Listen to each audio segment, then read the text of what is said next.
कक्षा 9 के सभी प्यारे विद्यार्थियों का स्वागत है आपके अपने YouTube channel Shri Ram classes में। और आज के इस वीडियो में बात करेंगे कक्षा 9 की गणित का पेपर जो कि आपके 6 मई को होने वाला है। तो 6 मई के पेपर के लिए आपके जो पेपर में आएगा, एक तो 10वीं प्रश्नावली के और 11वीं प्रश्नावली और 12वीं प्रश्नावली के, इन 3 प्रश्नावलियों के आपके जो 60 नंबर के पेपर में क्वेश्चन पूछे जाएंगे। 100 में से 60 नंबर का जो पेपर होगा वो इन 3 प्रश्नावलियों से पूछा जाएगा। तो आज की इस वीडियो में मैं आपको इस जितने भी पुराने पेपर हैं उन सभी में जो इन तीनों प्रश्नावलियों के आए हुए क्वेश्चन है PYQ, उनको हम रिवाइज करेंगे ताकि आपका जो 6 तारीख को जो पेपर होगा उसमें आप जो 60 में से आप जो मैक्सिमम नंबर है जो कवर कर पाएंगे। तो जितने भी इंपॉर्टेंट क्वेश्चन आपके जो 6 तारीख के पेपर के लिए होने वाले हैं उन सभी की इस वीडियो में हम डिस्कस करेंगे और आपको ये भी पता चलेगा कि कौन सा क्वेश्चन इंपॉर्टेंट है, कौन सा क्वेश्चन जो बार बार रिपीट हुआ है। हम आपको इन तीनों प्रश्नावलियों की जो 8-10 पेपर का जो सोल्यूशन इसमें एनालिसिस करेंगे और आपको ये बताएंगे कि कौन कौन सा क्वेश्चन आपके लिए इंपॉर्टेंट है। और आपकी जो 6 तारीख के पेपर के लिए मैंने आपको जो 140 प्रश्नों का टेस्ट बनाया था वो अगर आपने नहीं दिया तो आप ज़रूर दे देना। उसमें से हूबहू प्रश्न आपकी परीक्षा में आपको देखने को मिलेंगे। तो उसका लिंक आपको वीडियो के नीचे डिस्क्रिप्शन बॉक्स में मिल जाएगा और अपना जो व्हाट्सएप ग्रुप है उसमें भी इसका लिंक मिल जाएगा। तो इसका जो जितने भी प्रश्न बनते हैं आपकी 10वीं, 11वीं और 12वीं प्रश्नावली के वो हम इस वीडियो में देखने वाले हैं। ये टोटल 10वीं प्रश्नावली 10 नंबर की है, 11वीं प्रश्नावली आपके 25 नंबर की है और 12वीं प्रश्नावली भी आपके 25 नंबर की। जो विद्यार्थी इन 3 प्रश्नावलियों को अच्छे से कवर कर लेगा 60 नंबर में से तो आपका अच्छा स्कोर इसमें से प्राप्त होगा। तो इस प्रश्नावली के जितने भी आपके इंपॉर्टेंट क्वेश्चन बनते हैं, छोटे क्वेश्चन की तो हम पहले चर्चा कर चुके हैं, बड़े बड़े जो क्वेश्चन इससे के बनने वाले हैं उसकी इस वीडियो में हम डिस्कस करने वाले हैं। ठीक है, छोटे क्वेश्चन की तो मैं पहले चर्चा कर चुका हूँ। आज इस वीडियो में हम जो बड़े बड़े क्वेश्चन बनेंगे उन सभी प्रश्नों की इस वीडियो में डिस्कस करेंगे। तो जैसा कि सबसे पहला प्रश्न बनता है आपके 2 नंबर के क्वेश्चन में, ये वाला 10वां प्रश्न। इसमें आपकी जो त्रिभुज की 3 भुजाएं दे रखी है और इसका आपको अर्ध परिमाप ज्ञात करना है। ठीक है, तो इसमें आपके जो सेमी पेरीमीटर निकालना है। तो अर्ध परिमाप का सूत्र क्या होता है? S बराबर A plus B plus C और बटे में आता है 2। फिर तीनों भुजाओं की जोड़ कर लो, ये A है, ये B है और ये C है। तीनों भुजाओं की जोड़ करेंगे तो 10 प्लस 12 प्लस 18 और बटे में आएगा आपका 2। ये फॉर्मूला होता है, याद कर लेना। इन सभी की जोड़ करेंगे तो ये कितना हो जाएगा? ये हो जाएगा 12 और 18, ये हो जाएगा 30 और 10 40, ये कितना हो जाएगा 40। तो 40 बटे 2 यानी कि इसका जो अर्ध परिमाप वो कितना आएगा आपके 20 सेंटीमीटर इसका जो उत्तर है वो आएगा। तो इस प्रकार से इसका जो आंसर आपको निकाल लेना है कि 3 भुजाएं देख के अगर आपको अर्ध परिमाप पूछे तो फिर आपको तीनों की जोड़ करके 2 का भाग लगाना है। और केवल परिमाप पूछे तो फिर केवल तीनों की जोड़ ही करनी। 40 इसका परिमाप आ जाएगा और अर्ध परिमाप पूछे तो आपको आधा करना है, 20 उत्तर आएगा। फिर आपके अगला सवाल है ये क्वेश्चन नंबर आपका जो 11वां क्वेश्चन इंपॉर्टेंट है कि एक गोले का जो व्यास है वो 6 सेंटीमीटर है। तो इसका आयतन ज्ञात करना है कि इसका आयतन कितना होगा। तो गोले का आपको आयतन ज्ञात करने के लिए इसकी त्रिज्या निकालनी पड़ेगी। तो गोले की त्रिज्या कितनी हो जाएगी? गोले की त्रिज्या है आपकी, व्यास दे रखा है 6, तो आधा कर देंगे व्यास का तो त्रिज्या आ जाएगी, तो 6 बटा आपका 2 हो जाएगा, यानी कि इसकी त्रिज्या कितनी आएगी? 3 आएगी। अब गोले का आयतन का सूत्र क्या होता है? तो गोले का आयतन का सूत्र होता है, तो r का मान 3 आ जाएगा। तो इसका आयतन का सूत्र क्या होता है? गोले के आयतन का सूत्र होता है 4/3 पाई r क्यूब होता है। ठीक है, ये सूत्र लगाना गोले का आयतन का। तो 4/3 वैसे वैसे लिखना है, पाई का मान लिखेंगे 22/7 इंटू r का मान इसमें 3 है तो इसकी घात कितनी? 3 है, तो 3 को 3 बार लिखना पड़ेगा। तो 3 का क्यूब यानी कि 3 इंटू 3 इंटू 3 करेंगे। 1 3 से 1 3 कट जाएगा ये, और फिर बाकी और कोई कट नहीं रहा इसमें। तो 22 चौक कितना हो जाएगा? 22 को 4 से गुणा कर लेंगे 88 हो जाएगा, और 3 को 3 से गुणा करें तो 9 आ जाएगा, और बटे में आएगा आपके 7। तो इसका जो गुणा करेंगे तो 9 8 72, हासिल के 7 72 और 7 इसमें 79 हो जाएगा, और बटे में आएगा आपके 7। तो फिर 7 का इसमें भाग दे देंगे और अपना आंसर इसमें आ जाएगा। तो इसमें जो 113.4214 इसका आंसर आएगा। अगला प्रश्न है कि किसी वर्ग अंतराल की निचली सीमा क्या है? इस वर्ग अंतराल की निचली सीमा ज्ञात करनी। तो देखो, ये तो होती है इसकी ऊपरी सीमा, निचली सीमा, और ये होती है इसकी ऊपरी सीमा। तो 51 जो इसकी निम्न सीमा है, लोअर लिमिट है, और इसकी अपर लिमिट है 55। आपको क्या याद करना है इसमें? लोअर लिमिट याद करनी। तो इसका उत्तर क्या हो जाएगा? लोअर लिमिट की बात करें तो इसका उत्तर आपको 51 कर देना है। और अपर लिमिट की पूछे उच्च सीमा, तो उच्च सीमा आपकी ये रहेगा। और इसमें आपके वर्ग चिन्ह पूछें तो वर्ग चिन्ह के लिए इन दोनों को जोड़ करके, वर्ग चिन्ह के लिए क्या करते हैं? इन दोनों को जोड़ करके 2 का भाग लगा देते हैं। तो 51 प्लस 55 करेंगे और फिर इसमें 2 का भाग लगाएंगे, तो ये हो जाएगा आपका 106, और 2 का भाग लगेंगे तो 53, 53 इसका उत्तर आएगा। ये वर्ग चिन्ह, इसको मिड पॉइंट कहते हैं।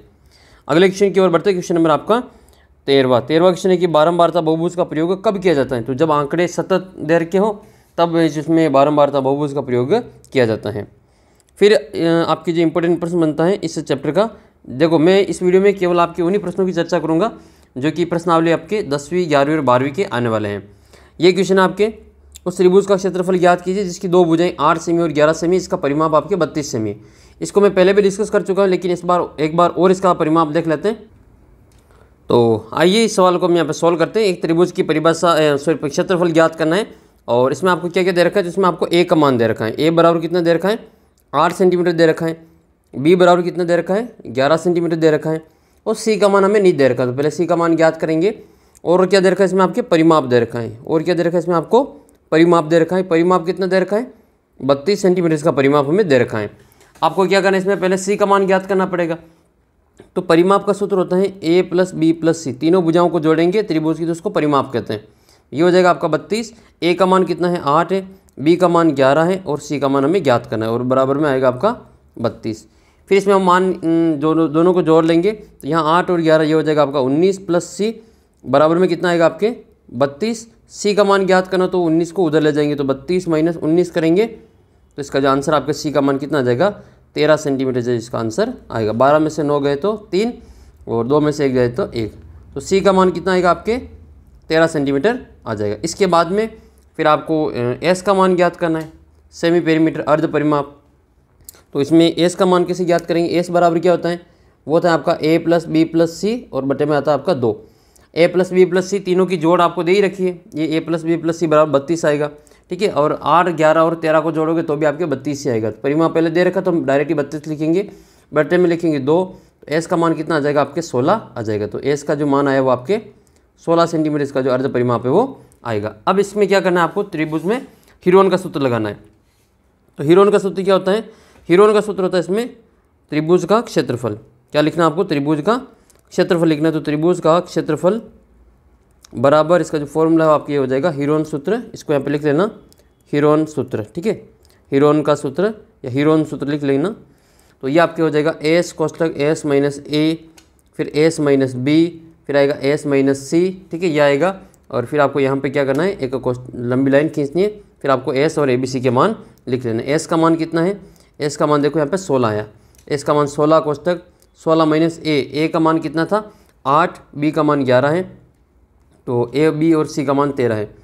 तो 8 माइनस 16 माइनस बी का मान आपके 11 है और सी का मान आपके 13 है, ठीक है। तो 16 माइनस 13 करेंगे, फिर इसको माइनस करना पड़ेगा, तो यहाँ पे हम इसका माइनस कर लेंगे। तो माइनस करेंगे तो ये आएगा आपके 16 इंटू ये 16 में से 8 गए तो 8 बचेगा, इंटू 16 में से 11 गए तो 5 बचेगा, इंटू 16 में से 13 गए तो 3 बचेगा।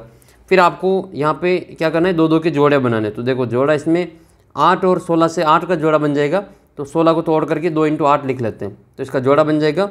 ये आपके जो गुणनखंड करने में आसान रहेगा, बाकी इसको गुणा करके भी आप कर सकते हैं। तो मैं 16 को लिख रहा हूँ 2 इंटू 8, ठीक है। तो ये 2 इंटू 8 लिख लिया, फिर बाकी के 8 वैसे वैसे आएंगे और 5 और 3 वैसे वैसे आएंगे। फिर जोड़ा किसका बना, इसमें 8 का जोड़ा बन गया, इसको बाहर निकाल लेंगे। तो 8 का जोड़ा है तो 8 बाहर आ जाएगा। तो 8 जब बाहर आएगा तो अंदर कौन बचेगा, अंदर बचेगा एक तो आपका 2 इंटू 5 इंटू 3 बचेगा। जब गुणा करेंगे इनको तो इसका उत्तर आएगा आपके 8 अंडर रूट 5 मिनट 10 10 या 30, तो 8 अंडर रूट 30, और यह आएगा आपके वर्ग सेमी या सेंटीमीटर की घात 2 लिखना पड़ेगा। इस प्रकार से ये वाला सवाल आपको त्रिभुज का क्षेत्रफल वाला हल करना है, ठीक है। इसको आपको अच्छी प्रकार से तैयार करना है। फिर आपके एक और सवाल है ये, इसको भी हम देख लेते हैं। क्वेश्चन नंबर आपका 20 है ये, कि एक त्रिभुज की भुजाओं का अनुपात 3, 5 और 7 है, इसका परिमाप 300 है, तो त्रिभुज का क्षेत्रफल कितना होगा। ये मैं आपको कई बार पहले भी करा चुका हूँ, इसको एक बार वापस कर लेते हैं, आपके काम आएगा ये परीक्षा में। ये 100% आपके ऐसा प्रश्न पूछा जाए।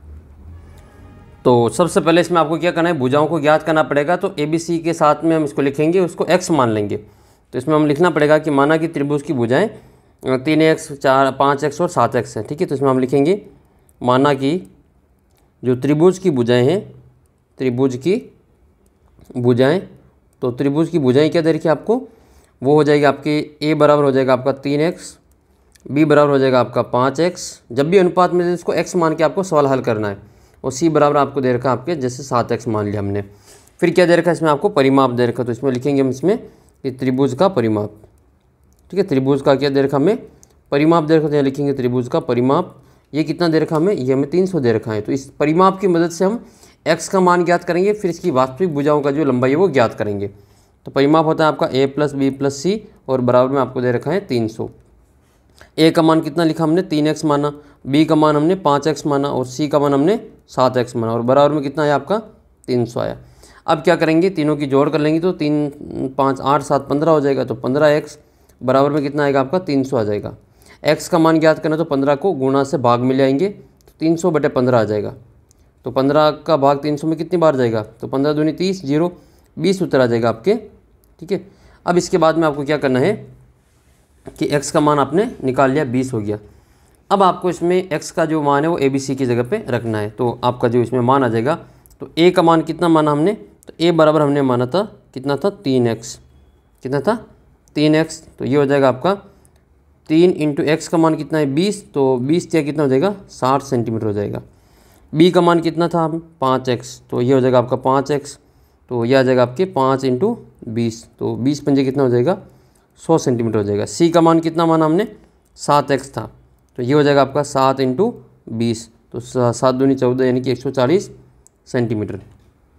फिर हमें क्या ज्ञात करना है, इसमें आपको s का मान ज्ञात करना है। तो s का मान कैसे ज्ञात करेंगे, तो s का मान ज्ञात करने के लिए आपको क्या करना है, जो आपको सेमी पेरीमीटर का फॉर्मूला लगाना है वो होता है आपका a प्लस बी प्लस सी और बटे में आता है आपका 2। ठीक है, ये आपको लिख लेना है। तो a प्लस बी प्लस सी बटे 2, इन तीनों की जोड़ कितनी दे रखी है आपको, तीनों की जोड़ दे रखी है आपको 300। और आप चाहे तो तीनों की जोड़ भी कर सकते हैं, 60 100 और 140 की जोड़ 300 ही आएगी। ये हमें पहले दे रखा परिमाप, तो इसकी जोड़ का आधा कितना हो जाएगा 150 हो जाएगा। तो ये s का जो मान आया वो कितना आ जाएगा आपके 150 सेंटीमीटर आ जाएगा। अब फिर हम क्या करेंगे, हीरोन का सूत्र लगाएंगे।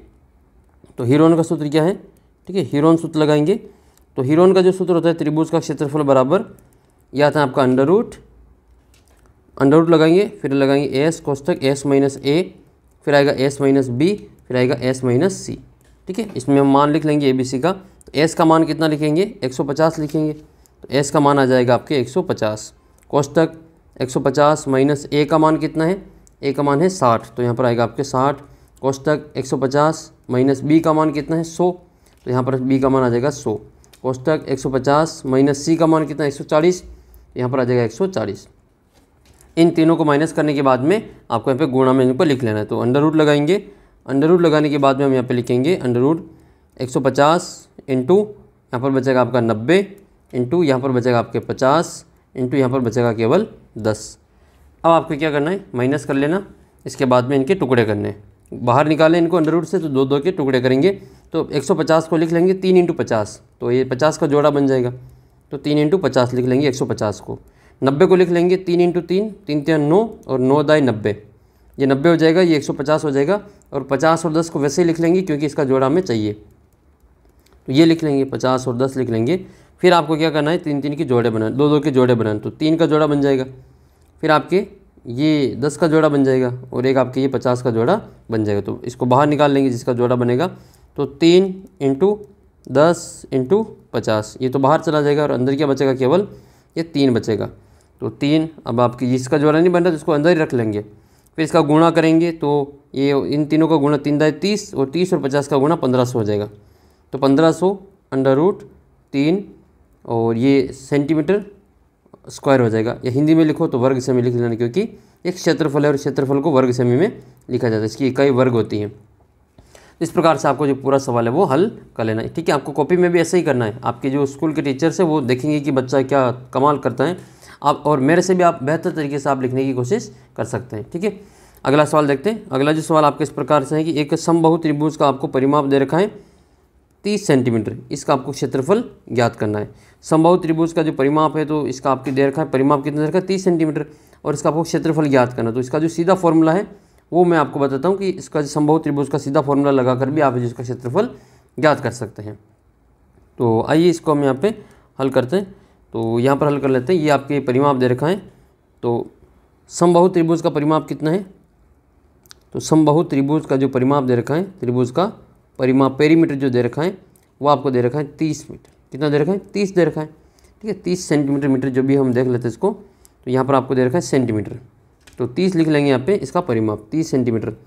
अब पहले इसकी जो भुजा ज्ञात करनी पड़ेगी। तो समबाहु त्रिभुज का परिमाप क्या होता है, समबाहु त्रिभुज का परिमाप होता है 3 इंटू भुजा, ये हमारा इसकी परिमाप होता है। तो ये बराबर कितना दे रखा है आपको 30 दे रखा है, तो भुजा कितनी आ जाएगी तो समबाहु त्रिभुज की जो भुजा है वो आपका आ जाएगी 30/3। तो भुजा का मान कितना आ जाएगा, समबाहु त्रिभुज की भुजा का मान आपके 10 सेंटीमीटर आ जाएगा। ऐसा त्रिभुज जिसकी तीनों भुजाएं बराबर हो उसको समबाहु त्रिभुज कहते हैं। अब तीनों भुजाओं की जोड़ अगर 30 है तो प्रत्येक भुजा कितनी होगी, 10-10 की हो जाएगी। अब आपको इसे समबाहु त्रिभुज का क्षेत्रफल ज्ञात करना है।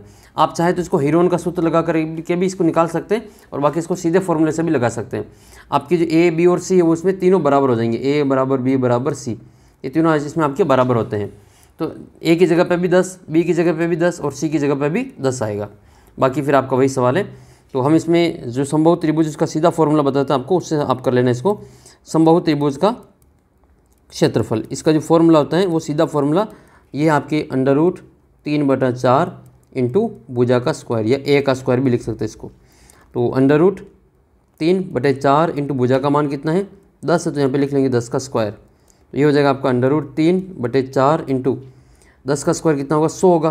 तो 100 को हम 4 के पार से काट देंगे, 4 एकम 4 और 25 चौक 100 होता है, तो ये 25 बार कट जाएगा। तो उत्तर कितना आएगा आपके, ये बिना अंडर वाली संख्या पहले लिखी जाती है, तो 25 √3 वर्ग सेमी। इसका जो आंसर आपको इस प्रकार से ज्ञात करना है। तो ये आपका जो क्वेश्चन नंबर जो 21 था वो हमने इसमें सोल्व किया। उस गोले का आयतन ज्ञात कीजिए जिसका जो पृष्ठीय क्षेत्रफल 154 वर्ग सेमी है। पहले भी मैंने आपको करवाया था, एक बार और कर लेते हैं। इस सवाल को हम वापस डबल रिपीट कर। तो उस गोले का आपको आयतन ज्ञात करना है जिसका पृष्ठीय क्षेत्रफल 154 वर्ग सेमी है, ठीक है। तो इसमें क्या करना है, आपको जो दे रखा वो लिख लेंगे। तो जो दे रखा आपको वो लिख लो पहले, गोले का संपूर्ण पृष्ठीय क्षेत्रफल, गोले का आपको टी से दे रखा है, टोटल सरफेस एरिया, वो कितना दे रखा है आपको, 154 वर्ग सेमी दे रखा है, ठीक है। ये आपको दे रखा है 154। तो इसका फॉर्मूला लगा लो और इससे पहले आर का मान ज्ञात करो, ठीक है। तो आयतन ज्ञात करने के लिए आर की जरूरत पड़ेगी, तो पहले त्रिज्या ज्ञात करते हैं। तो संपूर्ण पृष्ठीय क्षेत्रफल क्या होता है, 4πr² होता है, जो कितना दे रखा आपको, 154 दे रखा है। पाई का मान लिखो 4 इंटू पाई का मान होता है 22/7 इंटू आर का मान हमें ज्ञात करना है और बराबर में हमारा 154 है। तो 4 को 22 को और 7 को यहाँ से हटा देते हैं, तो r² बराबर क्या बचेगा, 154 इंटू ये 7 भाग में, तो इधर गुणा में चले जाएंगे ऊपर, और ये 4 और 22 उधर ऊपर गुणा में, ये नीचे भाग में आ जाएंगे, तो 4 इंटू 22 हो जाएगा। फिर इसको अपन काट देंगे, 22 के बार से 22 एक बार कटेगा और 154 7 बार कटेगा। तो r² बराबर क्या आएगा, यहाँ से सवाल को करने के दो तरीके, या तो आप 4 को भी 2 इंटू 2 लिख लो, फिर 7/2 लिख लेना, या फिर ये जो 7 7 49 और बट्टे में 4 लिख लो। तो r बराबर कितना हो जाएगा आपका, √49/4 आ जाएगा। 49 किसका वर्ग है, तो भाई 49 7 का वर्ग है, तो r का मान कितना हो जाएगा, 7/2 आ जाएगा। तो r का मान कितना है इसमें, 7/2 आया। अब इसमें आपको क्या ज्ञात करना है, गोले का आयतन ज्ञात करना है। तो गोले का आयतन का फॉर्मूला आपको इसमें लगाना पड़ेगा। गोले का आयतन, आयतन का सूत्र क्या होता है, 4/3 πr³ मान लिख लो इसमें 4/3 इंटू पाई का मान वही 22/7 इंटू आर का मान 7/2 है, तो उसको 3 बार लिखेंगे, 7/2 7/2 और 7/2।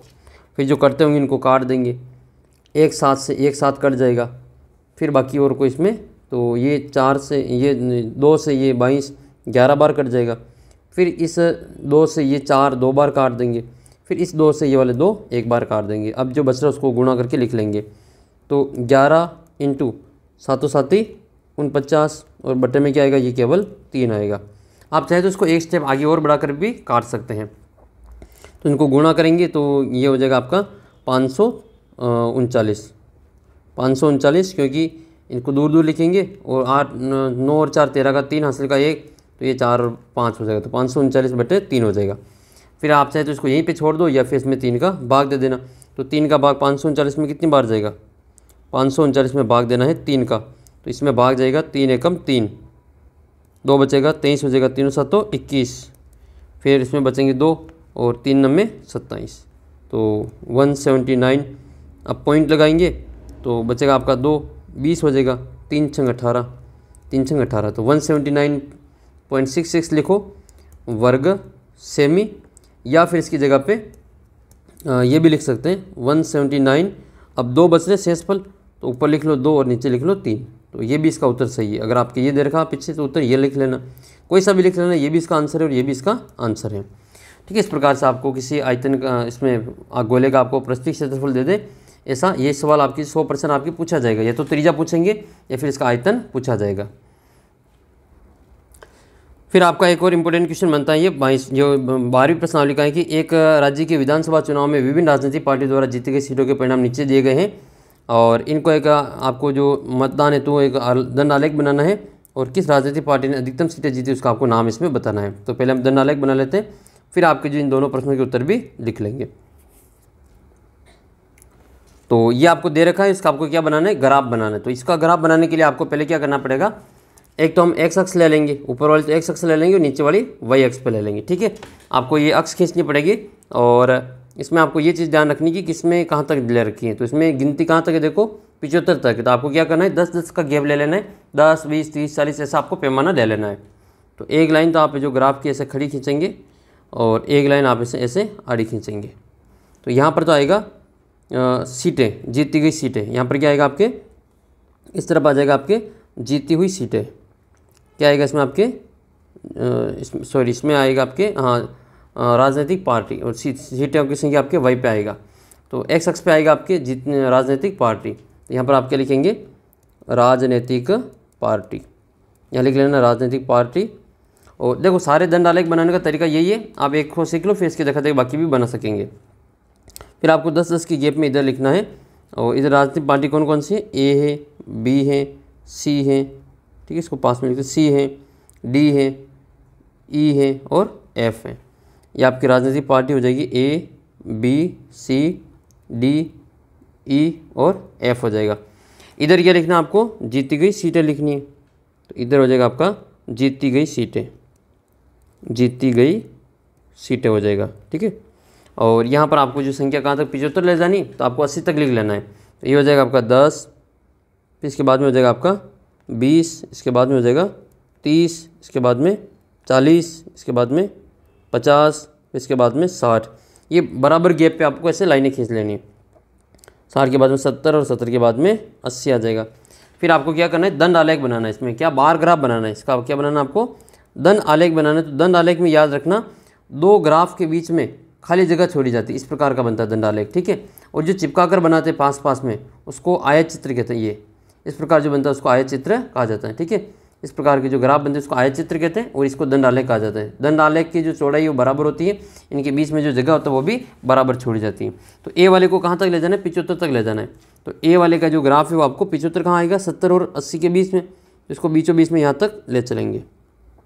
तो ए वाले का ग्राफ यहाँ पे इस प्रकार से बना लेंगे, इसका जो 70 और 75 के बीच में यहाँ तक इसकी लाइन खींच लेंगे और ये जो एक ग्राफ बनेगा ये पूरा एक दंड बना है आपके सामने। आप चाहे तो थोड़ा बहुत इसको हाईलाइट भी कर सकते हैं, बाकी ऐसा कुछ भी नहीं, आप थोड़ा सा इसको इस प्रकार से कर देना। ठीक है, आपके वहाँ पेन होगा तो पेन से आपको इसको इस प्रकार से, ठीक है, इसमें इस प्रकार से इसको कर सकते हैं। इसके ये थोड़ा सा आपको अच्छा दिखेगा ये। ठीक है, आप इस प्रकार से इसको वहाँ कर सकेंगे। तो एक तो आपका ये हो जाएगा। ठीक है, दूसरा आपकी क्या है, तो दूसरा आपके हैं आपके बी वाला, और बी वाला है तो फिर बी वाला भी देख लेते हैं। बी वाला 55 तक जाएगा, तो बी वाले को 55 तक लेके जाना है। तो 55 कहाँ पे आएगा, 50 और 60 के बीच में। तो अब आपको इसके पास में नहीं बनाना, इसकी जगह छोड़नी बीच में, फिर 55 तक जाना। तो मैं इसकी जगह छोड़ के फिर आपको यहाँ 55 तक ले जा रहा हूँ। तो ये हो जाएगा आपके 55 तक। ठीक है, ये वाला, और इनकी चौड़ाई जो हमेशा इसमें बराबर रखनी है, तो ये थोड़ा सा आपको स्पेशल ध्यान रखना है। तो ये हो जाएगा आपके 55 वाला। अब 55 वाला है तो फिर इसमें आपके जो उसी प्रकार से इसको जो थोड़ा सा जो लाइनिंग इसमें इस प्रकार से कर लेनी, या तो आप ऐसे कर लेना। और फिर आपके जो तीसरा हो जाएगा सी वाला 37। तो सी वाला 37 कहाँ पर है, ये सी वाला 37 40 से थोड़ा नीचे आएगा, 37 40 से नीचे होगा, मतलब 35 से थोड़ा ऊपर। तो ये हो जाएगा आपका सी 37। तो 37 40 से थोड़ा सा नीचे, तो यहाँ पर इसको ले लेंगे। और याद रखना इनके बीच में जो जगह वो खाली छूटनी चाहिए और बराबर छूटनी चाहिए। तो ये सी वाला जो ग्राफ है उस प्रकार से 37 का हो जाएगा। ठीक है, इसमें भी आपको जो थोड़ी सी इसमें लाइनिंग कर देनी है ये, तो थोड़ा आपको ये समझने में आसानी रहेगी। फिर जो लास्ट बचा हुआ है, सॉरी डी बचा हुआ है इसमें 29 वाला, तो 29 30 से नीचे होगा, तो 30 से थोड़ा सा नीचे, 30 से थोड़ा सा नीचे, तो ये हो जाएगा 30 से थोड़ा सा नीचे 29 आ जाएगा। तो ये 29 का ग्राफ बन जाएगा, दंड आलेख 29 का इस प्रकार से बनेगा। तो ये डी वाला आ जाएगा और आपको चौड़ाई सबकी बराबर रखनी है। ये 30 से थोड़ा सा नीचे इसमें आपके 29 हो जाएगा और इसको भी हम यहाँ पे इस प्रकार से थोड़ी सी लाइनिंग कर देंगे। ठीक है, इस प्रकार से आपको इसको कर लेना है। और फिर आपके ई वाला 10 पे है तो 10 तो बिल्कुल सबसे नीचे है, ई वाला 10 पे सबसे नीचे, तो ये वाला ई पे सबसे नीचे रहेगा। तो ये जो ई है वो आपको सबसे नीचे इस प्रकार से भर देना है, ठीक है। ये वाला आपके ई में भर देंगे, ये वाला आपका ई वाला हो जाएगा। और एफ वाला आपके 37 है, तो 37 तो पहले भी आया था, अभी ये 40 से नीचे 37, तो आपको इसको सी के बराबर में बना लेना है। तो ई और सी ने जो सीटें जीती वो बराबर जीती हैं। इस प्रकार से आपका जो दंडालेख तैयार हो जाएगा और आपको 7 में से 7 नंबर मिल जाएंगे। तो उम्मीद करता हूँ कि ये जो दंडालेख है वो आपको अच्छी प्रकार से समझ में आया होगा। ये दंडालेख वाला सवाल जो आपको अच्छे से समझ में आया होगा, क्योंकि इसी में से आपके एजुकेशन परीक्षा में आने वाले हैं। आप चाहे तो मैं थोड़ा सा इसको जो हाईलाइट भी कर लेता हूँ, ताकि आपके जो समझने में और थोड़ा सा दिखने में थोड़ा सा अच्छा आपको ये दिखेगा। तो इस प्रकार से मैं इसको थोड़ा सा ये हाईलाइट करके छोड़ देता हूँ, ठीक है। तो ये वाला जो लाइन आपको इस प्रकार से मैं लाइन खींच के, ये एक दंडालेख हो जाएगा। फिर आपका जो दूसरा दंडालेख, इसको भी मैं से यहाँ पे थोड़ा सा मिलान कर लेता हूँ, और ये वाला आपका जो दूसरा हो जाएगा, ठीक है। ये वाला आपका दूसरा वाला जो ग्राफ है वो बन जाएगा। और फिर आपकी जो तीसरा हो जाएगा, ये वाला आपका ये तीसरा सी वाला, तो सी वाला भी इसमें थोड़ा सा इसको पास में ले लेते हैं। तो कुल मिला के इस प्रकार से आपका जो ग्राफ है वो बनेगा, ठीक है। इसको ग्राफ बना लेंगे, और डी वाला का भी बना ही लेते हैं। ये डी वाला है, ये डी वाला हो जाएगा। और ई वाले में इसमें आपको ये ग्राफ में ये वाला कलर ये भर देना है। कलर बनना इसमें ज़रूरी नहीं है आपको, तो इसमें कुछ अच्छी प्रकार से खींचना ज़रूरी है। और ये वाला जो लास्ट में वो ई वाला हो जाएगा। ये वाला देखो ग्राफ बनेगा, कितना शानदार आपको दिख रहा होगा। और अब आपको क्या करना है, इसमें पैमाना लिखना है। क्या लिखना है आपको? पैमाना। तो पैमाना आपको इस कोने में लिखना है, यहाँ पर ऊपर। तो पैमाना बराबर लिखेंगे, पहले लिखेंगे एक्स अक्ष पर। एक्स अक्ष पर पैमाना क्या हो जाएगा? एक्स अक्ष पर क्या लिया हमने? राजनीतिक पार्टियाँ ली, और 1 सेंटीमीटर बराबर हमने क्या लिया? एक पार्टी ली। तो ये हो जाएगा आपका 1 सेंटीमीटर बराबर एक राजनीतिक पार्टी हो जाएगा। एक राजनीतिक पार्टी लिख लेंगे, ठीक है। और वाई अक्ष पर क्या हो जाएगा? वाई अक्ष पर जिसका जो पैमाना है वो हो जाएगा 1 सेंटीमीटर बराबर 10 सीटें। कितनी सीटें हैं? 10 सीटें ली। ये आपका पैमाना हो जाएगा। इस प्रकार से आपको जो सवाल हल करना है और परीक्षा में आपके पूछा जाएगा। तो ये आपके जो इसका दंडालेख हो जाएगा, इसका उत्तर आपको मिल जाएगा। फिर आपकी किस पार्टी ने, राजनीतिक पार्टी ने अधिकतम सीटें जीती, तो इसके लिए आपको क्या करना है, इसका जो दंडालेख है वो देखना है कि किसका जो ग्राफ है वो सबसे लंबा बना है, ठीक है। तो किसका दंडालेख सबसे लंबा है, तो राजनीतिक पार्टी ए जो है इसका जो ग्राफ है वो सबसे ऊंचा है, मतलब इसने जो सबसे ज़्यादा सीटें जीती हैं। सबसे कम किसने जीती? तो सबसे कम इस ई ने जीती है। और बराबर सीटें जीतने वाली पार्टियाँ कौन सी हैं? तो एक तो सी है और एक आपका एफ है। तो सी और एफ ये दोनों बराबर है, इन्हें बराबर जीती। कितनी कितनी जीती? तो इन्होंने जीती 37। और सबसे अधिकतम और सबसे न्यूनतम का अंतर कितना है? तो सबसे अधिकतम तो आपके है 75 और न्यूनतम है आपके 10। तो 75 में से फिर 10 को घटा लेंगे तो अंतर कितना आ जाएगा? 65 का अंतर हो जाएगा। योग भी पूछे तो आपको दोनों की जोड़ कर लेनी, 85 हो जाएगा। जैसा पूछे वैसा जवाब आपको दे देना।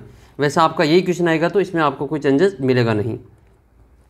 आइए नेक्स्ट क्वेश्चन देख लेते हैं। क्वेश्चन आपका है ये कि एक शंकु की ऊंचाई 15 सेंटीमीटर है, इसका आयतन 1570 सेंटीमीटर क्यूब है, इसका आधार की त्रिज्या ज्ञात कीजिए। पहले भी सोल्व करवाया था, वापस रिपीट कर लेते हैं। तो इसमें दे क्या रखा आपको वो लिख लेना पहले। इसमें दे रखा आपको शंकु की ऊंचाई, तो सबसे पहले लिखेंगे हम इसमें शंकु की ऊंचाई। हाइट कितनी दे रखी है कोण की? तो वो हो जाएगा h बराबर आपके 15 सेंटीमीटर। आयतन कितना है? और ये मैंने टेस्ट में भी दिया था सेम क्वेश्चन आपको, तो वहाँ पर भी आपने इसको अच्छी प्रकार से देखा होगा। और इसमें आपको दे रखा शंकु का आयतन, शंकु का आयतन। वॉल्यूम कितना दे रखा? आयतन। तो आयतन आपको दे रखा है इसमें v बराबर 1570 और सेंटीमीटर क्यूब। आपको इसमें क्या ज्ञात करना है? आधार की त्रिज्या ज्ञात करनी है। तो यहाँ लिख लेंगे r बराबर हमें ज्ञात करना है। तो आयतन का फॉर्मूला क्या होता है? आयतन का फॉर्मूला होता है शंकु का आयतन 1/3 पाई r स्क्वायर h होता है। और बराबर में कितना दे रखा आपको? 1570 दे रखा है। लेकिन याद रखना इसमें पाई का मान 3.14 लेना है, तो आपके उत्तर जल्दी आ जाएंगे। तो 1/3 इंटू पाई का मान 3.14, ठीक है। और इंटू में r स्क्वायर, इंटू में h का मान कितना आएगा? 15 आ जाएगा। और बराबर में कितना आएगा आपके? 1570 आ जाएगा। फिर इसको अपन यहाँ पे काट देंगे। ये देखो 3 के पार से 15 5 बार कट जाएगा। फिर r स्क्वायर को अकेला करेंगे 3.14 को, और 5 को यहाँ से हटाएंगे तो 1570। और फिर बट्टे में आ जाएगा आपका 3.14 इंटू 5, ठीक है, ये आ जाएगा। फिर इसके बाद में आपको क्या करना है, यहाँ पर 5 के पार्ट से इस 1570 को काट देना है, ठीक है। इसका बट्टा से पॉइंट हटा देंगे तो ऊपर आपके लग जाएंगे 100। इसको हम यहाँ पे काटेंगे तो 5 एकम 5, 5 या 15, फिर आपके साथ में जाएगा एक बार, 2 बचेंगे 20, 5 चौक 20, कितना बचेगा 314, और ये 314 आपके नीचे बचेंगे। तो इसका मतलब ये क्या है, 314 से 314 कट जाएगा, ठीक है। तो फिर r का स्क्वायर बराबर क्या बचेगा, 314 इंटू 100, और बटे में क्या बचेगा 314। तो 314 को 314 से काट देना, तो r स्क्वायर बराबर क्या बचेगा आपके 100 बचेगा। 314 से ये 314 कट जाएंगे, तो r बराबर कितना आएगा आपके √100 आएगा। 100 का वर्गमूल कितना होता है 10 होता है, तो इसका उत्तर आपके कितना आ जाएगा, आधार की त्रिज्या बराबर 10 सेंटीमीटर आ जाएगा। और इसमें आधार का व्यास पूछे, आधार का अगर आपको व्यास पूछे तो फिर आपको 2 इंटू त्रिज्या कर लेना है, कुछ भी नहीं है, 2 इंटू 10 बराबर में 20 हो जाएगा। ऐसा पूछे तो करना है, आधार की त्रिज्या पूछे तो आपको r तक ही करना है, व्यास पूछे तो इसको 2 से एक बार और गुणा कर लेना है। फिर आपके नेक्स्ट क्वेश्चन है ये कि इसमें आपको क्या करना है कि नीचे दिए गए सारणी में 400 नियॉन लैंपों का जीवन काल दिया गया है, और इस प्रकार से जीवन काल और लैंपों की संख्या दे रखी है, और इनका एक तो आयत चित्र बनाना है, हिस्टोग्राम बनाना है इनका एक तो, ठीक है, आयत चित्र हिस्टोग्राम बनाना है, और एक कितने लैंपों का जीवन काल 700 घंटों से अधिक है वो आपको बाद में बताना है। तो आइए इसको भी हम यहाँ पे बना देते हैं, आपको किस प्रकार से इसका आकृति वगैरह बनेगी समझा देते हैं कि आयत चित्र आपको कैसे बनाना है। तो इसके लिए आपको क्या करना है, देखो आयत चित्र बनाने के लिए इनके जो ये जो मान दे रखे ना आपको आयत चित्र के लिए, इसका वर्ग ये बराबर होना चाहिए, ठीक है। ये 400 400 400 300 से 400 400 से 500 500 से 600 600 से ये लगातार होनी चाहिए, ठीक है। 300 400 500 600 700 800 900, ठीक है, 1000 ये आपको लगातार दे रखा है, तो आपका आयत चित्र आसानी से बन जाएगा। जब ऐसा नहीं दे रखा हो तो फिर आपको इनको बराबर बनाना पड़ता है। तो कहीं आएगा ऐसा सवाल तो वो भी मैं आपको बता करके भी समझा दूंगा कैसे आपको इनको बराबर बनाया जाता है। तो एक तरफ तो हम ले लेंगे इसमें लैंपों की संख्या ले लेंगे, ठीक है, एक तरफ तो ले लेंगे लैंपों की संख्या, और एक तरफ जो लेंगे हम इसमें जीवन काल ले लेंगे, ठीक है। एक तरफ क्या लेंगे, इसमें जीवन काल ले लेंगे। थोड़ा सा इसको मैं छोटा कर लेता हूँ ताकि ये और अच्छे से समझ में आ जाएगा। इसको हम यहाँ ले लेते हैं अभी, ठीक है, यहाँ पर इसको ले लेते हैं, तो यहाँ जाएगा नहीं, इसको छोटा कर लेते हैं, यहाँ पर रख लेते हैं। तो यहाँ पर आपको ले लेना है ये सबसे पहले क्या करना है, इधर लेना आपको लैंपों की संख्या। ये एक खड़ी लाइन हो जाएगी x अक्ष, इसके बाद में आड़ी लाइन हो जाएगी आपके सॉरी खड़ी लाइन y अक्ष हो जाएगी और आड़ी लाइन x अक्ष हो जाएगी। तो ये आपको यहाँ पे y अक्ष के रूप में ले लेना है। पहला जो आपको x अक्ष पे ले लेना है, दूसरा आपको y अक्ष पे ले लेना है, और आड़ा हो तो ऊपर वाला x अक्ष पे, नीचे वाला y अक्ष पे ले लेना है। ये कहाँ से कहाँ तक है, 300 से लगा के 1000 तक है। तो इसको मैं यहाँ पे 10 लाइनों में बांट दूंगा, ठीक है। आप चाहे तो इसको 300 से शुरुआत कर सकते हैं, और 0 से 300 तक आपके जो ये थोड़ा इसका छूटेगा, जिसको आप इस निशान से भी इसको बना सकते हैं। तो थोड़ा सा आप जो 0 से शुरुआत नहीं हो रही, इसलिए इसको थोड़ा सा इसको हिंज कहते हैं, इसको क्या कहते हैं, हिंज कहा जाता है। और उसको यहाँ पे थोड़ा सा यहाँ पे बना देंगे, तो यहाँ शुरू हो जाएगा आपका 300, 300 के बाद में 300 के बाद में हो जाएगा आपका 400, 400 के बाद में 500, 500 के बाद में 600, 600 के बाद में 700, 700 के बाद में 800, और 800 के बाद में 900, और 900 के बाद में 1000। अब चाहे तो 1100 भी लिख सकते हैं, लेकिन अब क्या 1000 में काम हो जाएगा, ठीक है। तो मैं यहाँ पे 1100 तक लिख लेता हूँ। लैंपों की संख्या कहाँ तक है, तो आपकी ये 86 तक दे रखी है, तो 90 तक आपको लिखना पड़ेगा। तो ये हो जाएगा आपके 10, इसके बाद में हो जाएगा 20, इसके बाद में हो जाएगा 30, ये 40, इसके बाद में 50, और फिर इसके बाद में लिख लेंगे यहाँ पे 60, ये हो जाएगा 70, ये हो जाएगा 80, और ये हो जाएगा आपका 90 तक लिख लिया, क्योंकि अधिकतम इसमें कितने दे रखे, 86 तक आपको इसमें दे रखा। देखो 86 तक दे रखा, तो मैं इसको 90 तक लिख लेता हूँ, ठीक है। फिर आपको क्या करना है, इसमें हिस्टोग्राम बनाना, आयत बनाना है। आयत इसमें पास पास चिपके हुए बनेंगे, तो ये आपको विशेष तौर पे ध्यान रखना है। तो सबसे पहला हम बनाते हैं ये 300 से 400 वाले का। तो 300 से 400 कितना है, ये 14 है। तो 300 और 400 इनके ऊपर आपको क्या करना है, एक आयत बनाना है। 300 से लगा करके 400 तक एक आयत बनाना है, और ये कहाँ तक जाएगा, 14 तक जाएगा। तो 14 कहाँ पर है, ये 14 जो है आपके 20 और आपके 10 के अंदर आएगा, तो यहाँ तक आ जाएगा ये 10 से थोड़ा सा ऊपर और 20 से नीचे। तो ये आपका आयत बन जाएगा, ये हो जाएगा आपका आयत, ये 300 से 400 वाला, ठीक है। इसको हम थोड़ा सा हाईलाइट कर देंगे। तो हाईलाइट करेंगे तो इस प्रकार से आपको ये आ जाएगा, 1 मिनट। तो हाईलाइट करने पर आपका जो ये चित्र इस प्रकार से ये बन जाएगा, ठीक है। ये हो जाएगा आपका आयत चित्र, कौन सा, 300 से 400 वाला। फिर इसके बाद में 400 से 556 है, 400 से 556 तक है, तो इसको आपको 56 तक ले जाना पड़ेगा। 56 कहाँ है? 56 जो है आपको 50 और 60 के बीच में, तो यहीं से आपको शुरुआत करनी है, इसमें खाली जगह नहीं छोड़ी जाती है, ठीक है। तो ये 56 का लगभग आपके यहाँ तक आ जाएगा, ठीक है। इसको यहाँ से मिलान कर लेंगे, तो ये 50 से थोड़ा सा ऊपर और 60 से नीचे, ये वाला जो डायग्राम है वो आपका 56 का हो जाएगा, और इसको अपन यहाँ नीचे से मिलान कर लेंगे। तो ये आपका जो होगा वो कहाँ तक जाएगा? आपके 600 तक, 500 तक चला जाएगा। और इसको आपको क्या करना है? हाईलाइट कर लेना है। तो इसको हाईलाइट करेंगे तो आपके जो पूरा जो ग्राफ है वो इस प्रकार से आया, तो आपका इस प्रकार से बन जाएगा। ये 300 से 400, फिर 400 से 500 वाला जो ग्राफ है उस प्रकार से आपका बनेगा, ठीक है। ये वाला जो ग्राफ है आपके कौन सा हो जाएगा? ये जो ग्राफ है आपका 300 से 400 के बाद वाला है, यानी कि 400 से 500 वाला है। इसके बाद में बनाना है 500 से 600, जो कितने 60 का है, तो ये इससे थोड़ा सा ऊपर जाएगा। 500 से 600 थोड़ा सा इससे ऊपर जाएगा, ये 56 से थोड़ा सा ऊपर 60 हो जाएगा। फिर इसको यहाँ पे मिलान कर लेना है, 600 तक लाना है, ठीक है। तो इसको हम यहाँ से 600 से मिलान कर लेंगे, तो ये आ जाएगा आपका 600 वाला। तो 600 से भी इसको मिलान कर लेंगे और आपका जो ग्राफ है वो इस प्रकार से आ जाएगा, ठीक है। इस प्रकार से आपको पूरा इसमें खींच लेना है। उम्मीद करता हूँ कि ये थोड़ा बहुत आपको समझ में आ रहा होगा, और आपको समझना ही पड़ेगा, बाकी आपके इसमें नंबर इसके कटेंगे। तो ये 56 का हो जाएगा। 56 के बाद में आपका 86 है, जो 86 की सबसे ऊपर ही ऊपर है, 90 से थोड़ा सा नीचे, तो इसके पास में 86 तक जाएगा ये। तो 86 वाले को यहाँ पे मिलान कर लेंगे 700, तो 600 से 700 के बीच में कितना है? ये वाला गैप आपके आ जाएगा। इसको हम यहाँ से मिलान कर लेंगे 700 के साथ में, तो ये आएगा आपके 700 वाला, जो कि किसके साथ में आपको दे रखा है? 86 के साथ में दे रखा। तो 600 से 700 तक ये कितना हो जाएगा? आपके 86 हो जाएगा, ठीक है। इस प्रकार से आपको इसमें बना लेना है। तो उम्मीद करता हूँ कि ये आपको अच्छी प्रकार से समझ में आ रहा होगा। कमेंट करके बताना कि ये जो मैं समझा रहा हूँ वो आपको समझ में आ रहा है या फिर नहीं आ रहा है। आयत चित्र और दंड आलेख में यही अंतर है कि आपको इनके बीच में जगह नहीं छोड़नी, इनको पास पास में चिपका करके बनाना है।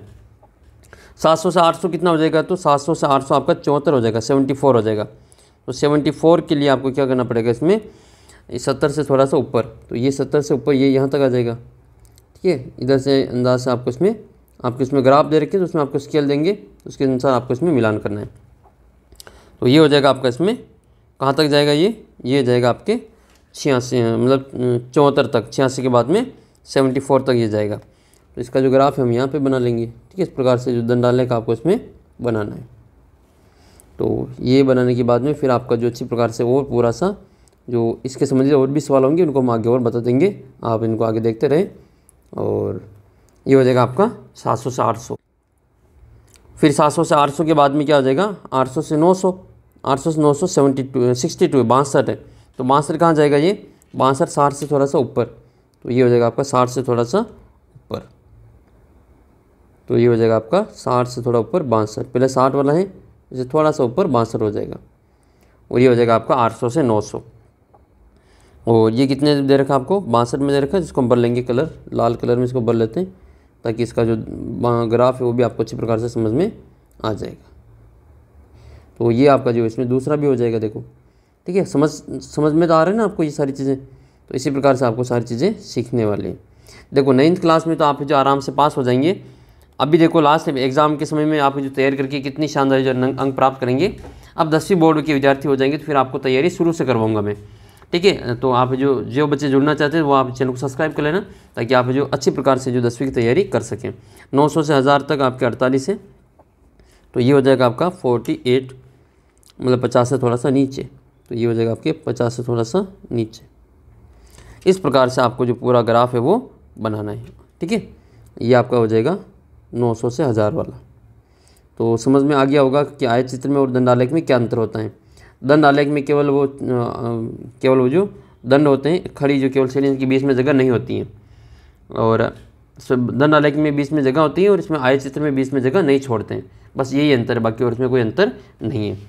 और पैमाना लिख लेना इसमें ऊपर। आप इसमें पैमाना क्या लिखेंगे? तो पैमाना लिखेंगे आप इसमें पैमाना, तो सबसे पहले लिखेंगे एक्स अक्ष पर। एक्स अक्ष पर पैमाना क्या लिखा हमने? 1 सेंटीमीटर बराबर क्या लिखा हमने? 100 लिखा। देखो 100 200 300 400 लिखा, तो 1 सेंटीमीटर बराबर आपके 100 लैंप हो जाएगा, 100 घंटे हो जाएगा। 700 घंटे, क्योंकि जीवन काल घंटों में दे रखा है। और वाई अक्ष पर पैमाना क्या हो जाएगा, तो वाई अक्ष पर जो पैमाना है वो आपका 1 सेंटीमीटर बराबर कितना हो जाएगा, आपके वाई अक्ष पे पैमाना कितना लिखा, 1 सेंटीमीटर बराबर 10 लैंप लिए, तो 10 लैंप हो जाएगा। फिर आपको उसमें लिखना है कि ये क्या लिखा हमने, तो ये लिखा हमने जीवन काल, तो यहाँ लिख लेना आप इसमें जीवन काल, किस में लिखा जीवन काल, घंटों में, ठीक है, लैंपों का जीवन काल घंटों में। और इधर लिखेंगे हम लैंपों की संख्या, इधर क्या आ जाएगा, लैंपों की संख्या आ जाएगी। तो उम्मीद कर रहा हूँ कि समझ में तो आपको अच्छे से आ गया होगा, ठीक है, ये लैंपों की संख्या है। अब आपको इसमें एक प्रश्न ये था कि 700 घंटों से अधिक जीवन काल वाले कितने हैं, तो 700 से अधिक वाले कितने हैं, तो 700 तक देखो ये आपके 300 तक है, 300 से 400 तक है, फिर 400 से 500 तक आपके ये रहेंगे, फिर 500 से 600 तक ये रहेंगे, फिर 600 से 700 तक ये रहेंगे। तो इधर तो आपके 700 तक है, ठीक है, और 700 से अधिक आपके ये रहेंगे। तो 3 आपके 700 से ज़्यादा है, ये तो ये दूसरा और तीसरा, तो इन तीनों की जोड़ कर लेनी। तो तीनों कौन कौन से, 74, 62, 74, 62 और लास्ट में आपके कौन सा है, लास्ट में था आपके 48। इन सभी की आपको क्या करनी है, जोड़ करनी है। और ये इसका जो आपके दूसरा वाले का उत्तर हो जाएगा, ये पहले वाले का उत्तर तो ये चित्र हो जाएगा, दूसरे वाले का उत्तर इन तीनों की जोड़ कर लेंगे तो ये हो जाएगा 10 और 4 14 के 4 हासिल का 1, और फिर इसके बाद में आपके 6 4 10 और 7 17 और 1 18, 184 इसमें जो लैंप रहेंगे, ठीक है, 184 घंटे हो जाएंगे। तो ये इस प्रकार से आप तीनों की जोड़ कर लेना, आपके जो आंसर इसमें आ जाएगा। तो ये 74, 62 और 48 इन तीनों की जोड़ कर लेना, ये 700 से अधिक वाले में आएंगे। जिसका भी पूछे उससे अधिक वाले को देखना है, 800 से अधिक पूछे तो केवल 2 की जोड़ करनी, 900 से अधिक पूछे तो केवल 1 की बताना है, और 500 से कम वाला पूछे तो 500 से कम 500 तक का जो है वो आपको बता देना है, 500 तक आपके ये 2 हो जाएंगे, और 500 से अधिक तो फिर 500 से ऊपर वाला आगे वाले बता देने। कम वाले पूछे, कम की पूछे तो आपको क्या करना है, पीछे की ओर बताना है, ठीक है, और अधिक पूछे तो फिर आपको उससे आगे की ओर बताना है। जैसे 700 से अधिक तो 700 का आगे 3 है, 1 2 और 3, तो इन तीनों का आपको इसमें बताना है, ये 1 2 और ये 3 रहेंगे। इन तीनों की जोड़ आपको कर लेनी है, इनकी जोड़ आपको इसकी संख्या दे रखी पेपर में, तो वहाँ से कर लेनी है, 74, 62 और 48 हो जाएगा। फिर आपके नेक्स्ट क्वेश्चन है कि एक शंकु के आकार के जो तंबू है उसका जो आपको दे रखी ऊंचाई 10 मीटर का है, ठीक है, और उसके आधार की जो त्रिज्या वो कितनी आपके 24 मीटर है। और इसकी में 2 चीज़ें ज्ञात करनी है, शंकु के तंबू की जो तिर्यक ऊंचाई और अब तंबू में लगे कैनवास की लागत। अगर 1 मीटर स्क्वायर का खर्चा 70 रुपये आते हो तो आपको जो टोटल खर्चा ज्ञात करना है। तो सबसे पहले तो आपको इसमें निकालना पड़ेगा, इसमें आधार की, इसमें जो L का मान है वो ज्ञात करना पड़ेगा। तो आइए इसको भी हम सोल्व करते हैं। इसमें क्या दे रखा आपको, इसमें दे रखा आपको ये तंबू की ऊंचाई वो दे रखी है, ये इस प्रकार का तंबू है कोई शंकु के आकार का, और इसमें इसकी जो ऊंचाई वो आपको दे रखी है, ये कितनी आपके, ये 10 है, ये तो 10 है, और इसके आधार की त्रिज्या 24 है, मतलब ऊंचाई कम है और चौड़ाई ज़्यादा है, ठीक है। तो ये वाला 24 है, और इसकी जो L हमें ज्ञात करनी है, तो इसमें आपको जो दे रखा वो लिख लेंगे। तो शंकु की जो ऊंचाई वो कितनी दे रखी है, ऊंचाई आपको दे रखी है h बराबर 10 मीटर, और इसकी जो त्रिज्या है वो कितनी दे रखी है, शंकु की त्रिज्या, आधार की त्रिज्या r बराबर आपको दे रखी है 24 मीटर। तो सबसे पहले आपको क्या करना है, इसमें L का मान ज्ञात करना पड़ेगा, तभी तो इसकी तिर्यक लंबाई ऊंचाई ज्ञात करनी है। तो स्लैंट हाइट की जो आपको इसमें निकालनी टेंट की, तो आपको सबसे पहले क्या करना पड़ेगा, इसमें तिर्यक लंबाई ज्ञात करनी है, ठीक है। 2 चीज़ें ज्ञात करनी तो वो लिख लेंगे। तो तिर्यक लंबाई का सूत्र क्या होता है, तिर्यक लंबाई या तिर्यक ऊंचाई वो होता है L बराबर √r² प्लस h²। r का मान कितना लिखूँ, 24 लिखे, r² प्लस h का मान कितना लिखना है, 10 लिखना है, तो 10 का स्क्वायर पहले भी करवाए हुए, 26 उत्तर आएंगे इसके अभी, और 24 का स्क्वायर 576 है, और 10 का स्क्वायर 100 है, दोनों का जोड़ 676 हो जाएगा। ये हो जाएगा आपका 676। अब 676 किसका वर्ग है, तो 26 का वर्ग है, तो इसका जो L का मान वो कितना आ जाएगा, L का मान आपको 26 मीटर आ जाएगा, ठीक है, 26 मीटर होगा। ये तो हमने L का मान निकाल लिया, पहले क्वेश्चन का उत्तर तो आपके हो जाएगा, ये वाला इसका मान कितना है आपके 26 आ जाएगा।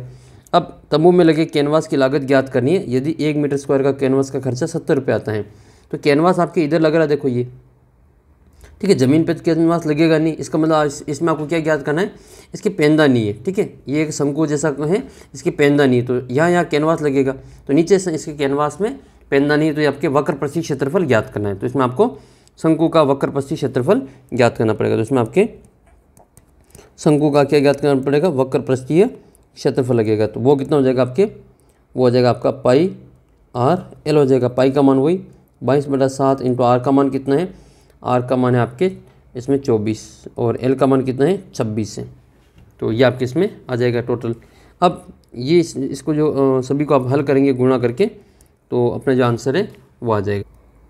तो इन तीनों को गुणा कर लेंगे तो ये आ जाएगा आपके 13,728। ये आएगा आपके 13,728 और बटे में आएगा आपके 7। अब चूँकि खर्चा आपको दे रखा है, क्योंकि 1 मीटर स्क्वायर कैनवास का जो खर्चा है वो कितना है, आपकी कैनवास का जो खर्चा दे रखा है आपको 70 रुपये दे रखा है। कैनवास का मूल्य कितना दे रखा है आपके, वो दे रखा है आपको 70 रुपये। कितना है आपके, ये 70 रुपये दे रखा है, ठीक है। 70 रुपये इसकी लागत दे रखी है। तो आपको इतना सेंटीमीटर का आपको ज्ञात, इतने वर्ग मीटर का आपको ज्ञात करना है। तो ये आपके मीटर स्क्वायर हो जाएगा।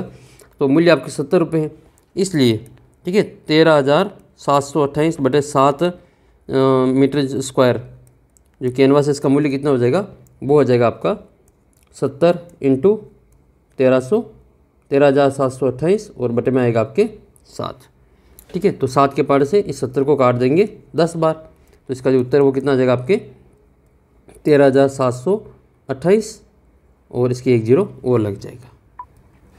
तो इस प्रकार से आपको जिसका खर्चा वो ज्ञात कर लेना है।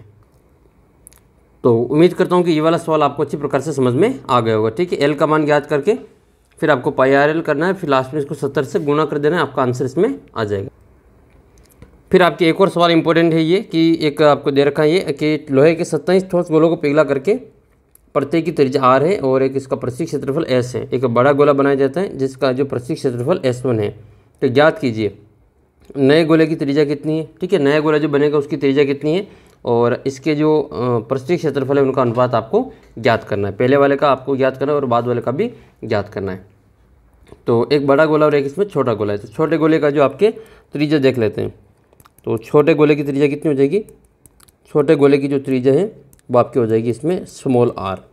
छोटे गोले की त्रिज्या बराबर क्या हो जाएगी, स्मॉल आर हो जाएगी। और बड़े गोले की त्रिज्या क्या हो जाएगी, इसमें बड़े गोले की जो त्रिज्या है वो आपको ले लेनी कैपिटल आर। तो थोड़ा सा आपको जल्दी से समझ में आ जाएगा, ठीक है, कैपिटल आर हो जाएगा। अब आपके इसमें क्या है कि छोटे छोटे 27 गोले पिघला करके एक बड़ा गोला बनाया जाता है। तो बड़े गोले का जो आपका आयतन होगा, बड़े गोले का आयतन होगा वो छोटे छोटे जो 27 गोले उनके आयतन की जोड़ के बराबर होगा। तो इसमें हम लिखना पड़ेगा ये कि बड़े गोले का आयतन, बड़े गोले का आयतन बराबर क्या हो जाएगा आपके 27 इंटू एक छोटे गोले का आयतन, एक छोटे गोले का आयतन, ठीक है, छोटे गोले का आयतन हो जाएगा। तो छोटे गोले का आयतन क्या होता है, छोटे गोले का आयतन आपको लिखना है इसमें कि 4/3 पाई आर क्यूब हो जाएगा, ठीक है। छोटे गोले का आयतन क्या हो जाएगा 27 इंटू 4/3 पाई आर क्यूब हो जाएगा। 4 के पार से 27 को काट देंगे, ये 9 बार कट जाएगा।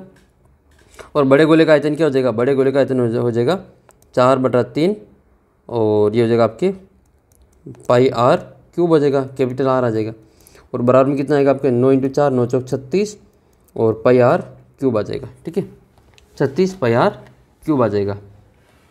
तो ये सब लिखने के बाद में फिर आपके इसमें जो ये पाई से पाई कट जाएगा और आपके जो आर क्यूब है ये इसको अपन आर क्यूब बराबर ये आपके जो 36 और बटे में आ जाएगा आपके 4 और इधर आ जाएगा आपके आर क्यूब आ जाएगा, ठीक है। तो ये 4 के बाद 36 9 बार कट जाएगा। तो आर क्यूब बराबर क्या आ जाएगा आपके 9 आर क्यूब। इसको अपन एक ही घात के रूप में लिखेंगे तो आर क्यूब बराबर ये आ जाएगा आपका ये, हाँ ये 4 तो हमने यहाँ नीचे लिख लिया, ये 3 ऊपर गुणा में चले जाएंगे। तो 4 36 इंटू 3 हो जाएगा तो 9 इंटू 3 हो जाएगा। ये कितना आएगा आपके 27 आर क्यूब आ जाएगा। अब इसको एक ही आर क्यूब के नीचे लिखेंगे तो ये आर क्यूब बराबर आपके आएगा इधर 3 आर का क्यूब हो जाएगा, ठीक है। तो बड़े गोले की जो ये क्यूब से क्यूब कट जाएगा, बड़े गोले की जो त्रिज्या वो कितनी आ जाएगा आपके 3 आर आ जाएगी। ये बड़े गोले की क्या हो जाएगी त्रिज्या हो जाएगी। तो बड़े गोले की त्रिज्या आपका जो पहला क्वेश्चन था उसको हमने सोल्व किया, ये बड़े नए गोले जो होगा उसकी त्रिज्या आपकी ये 3 आर आ जाएगी, पहले की 3 गुना आ जाएगी। तो ये इस प्रकार से इस सवाल सोल्व करना है। फिर इसके बाद में आपको क्या करना है, इन दोनों का आयतन के बाद में इसका जो आपको इनका जो प्रस्थीय क्षेत्रफल है वो ज्ञात करना है। तो छोटे गोले का जो प्रस्थीय क्षेत्रफल है वो कितना हो जाएगा, छोटे गोले का संपूर्ण पृष्ठीय क्षेत्रफल, ये कितना हो जाएगा आपके, वही फॉर्मूला रहेगा 4 पाई आर स्क्वायर, ठीक है। और बड़े गोले का जो आयतन है वो कितना हो जाएगा, सॉरी क्षेत्रफल, बड़े गोले का संपूर्ण पृष्ठीय क्षेत्रफल, ये कितना हो जाएगा 4 पाई आर स्क्वायर हो जाएगा। यहाँ पर मान लिखेंगे तो ये कितना हो जाएगा आपके 4 और पाई और आर की जगह पे कितना हो जाएगा आपका 3r का स्क्वायर हो जाएगा। तो ये कितना हो जाएगा आपका 4 पाई इंटू 9r का स्क्वायर। अब इनका आपको अनुपात ज्ञात करना है, तो ये तो हो जाएगा आपका s, छोटे गोले का तो हो जाएगा आपके s और बड़े गोले का हो जाएगा आपका s डैश हो जाएगा। तो ये आएगा आपके s अपॉन s डैश बराबर कितना आ जाएगा आपका 4 पाई r का स्क्वायर और बटे में आएगा आपके 4 पाई इंटू 9r का स्क्वायर। 4 पाई से 4 पाई कट जाएगा, r स्क्वायर से r स्क्वायर कट जाएगा, बचेगा क्या ऊपर तो 1 और नीचे 9 बचेगा, तो अनुपात क्या आएगा 1:9 आएगा। इस प्रकार से इस सवाल को आपको सोल्व करना है। एक बार वापस देख लेना, ये इसमें आपके इधर गुणा किया तो ये 4 नीचे चले गए और ये जो 3 थे वो आपके ऊपर चले गए, ठीक है, 36 के गुणा में आ गए। फिर 4 के बाद से 36 9 बार कट गए, 9 या 27 हो जाएगा और 3r के रूप में लिखेंगे इसको, क्योंकि 27 3 का घर है तो बड़े r का मान आपके 3r आ जाएगा। ये तो इसका पहले का उत्तर हो जाएगा। दूसरे में इसका संपूर्ण पृष्ठीय क्षेत्रफल ज्ञात करना, तो छोटे का स्मॉल r लिखेंगे और बड़े का कैपिटल R लिखेंगे। फिर इसमें कैपिटल R का मान लिख लेंगे 3r हो जाएगा और इसका स्क्वायर करेंगे तो 9r स्क्वायर हो जाएगा। फिर इसके बट्टे में लिखेंगे तो 1/9 इसका उत्तर आएगा, अनुपात में 1:9 उत्तर आ जाएगा। फिर एक ये कोई दूसरा पेपर जिसमें भी ये क्वेश्चन आपके आया हुआ कि शंकु के आकार का जो तंबू 10 मीटर ऊंचा है, इसका आधार की त्रिज्या 24 है, तिरक ऊंचाई और आपके तंबू में लगे कैनवास का मान ज्ञात करना। ये कोई दूसरे पेपर में ये भी पूछा हुआ सवाल है आपके। फिर इसके नेक्स्ट आपके जो प्रश्न बनता है ये राजनीतिक पार्टी वाला, तो ये क्वेश्चन मैंने आपको अभी करवाया था सेम टू सेम पहले, राजनीतिक पार्टी वाला किसने कितनी सीटें जीती और अधिकतम, इसका जो डायग्राम में आपको अच्छे प्रकार से ये बता दिया है। फिर ये वाला जो क्वेश्चन है वो हम देख लेते हैं कि एक दवाई का जो कैप्सूल है वो 3.5 mm व्यास का है और इसको कैप्सूल को भरने के लिए कितनी दवाई की आवश्यकता होगी, इसमें इसका आयतन ज्ञात करना है। तो इसमें r का मान कितना हो जाएगा 3.5, ये व्यास है तो इसका बटे में 2 हो जाएगा। तो आयतन का फॉर्मूला लगाएंगे इसमें 4/3 और ये हो जाएगा आपका पाई r क्यूब हो जाएगा, ठीक है। तो इसमें ये गोले का आपको व्यास दे रखा है और इसमें आपको गोले की त्रिज्या ज्ञात करनी जो कि आपके 3.5/2 हो जाएगा।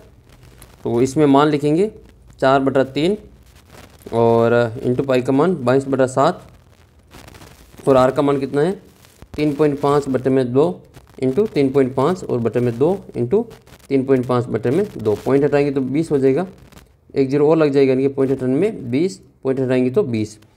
फिर ये कट जाएंगे, 5 के बाद से ये 4 बार कटेगा, ये 7 बार कट जाएगा, 4 बार कटेगा और ये 7 बार कटेगा, 5 बार कटेगा, ये 7 बार कटेगा और ये 5 बार कटेगा, 4 बार कटेगा 5 के पार्ट से।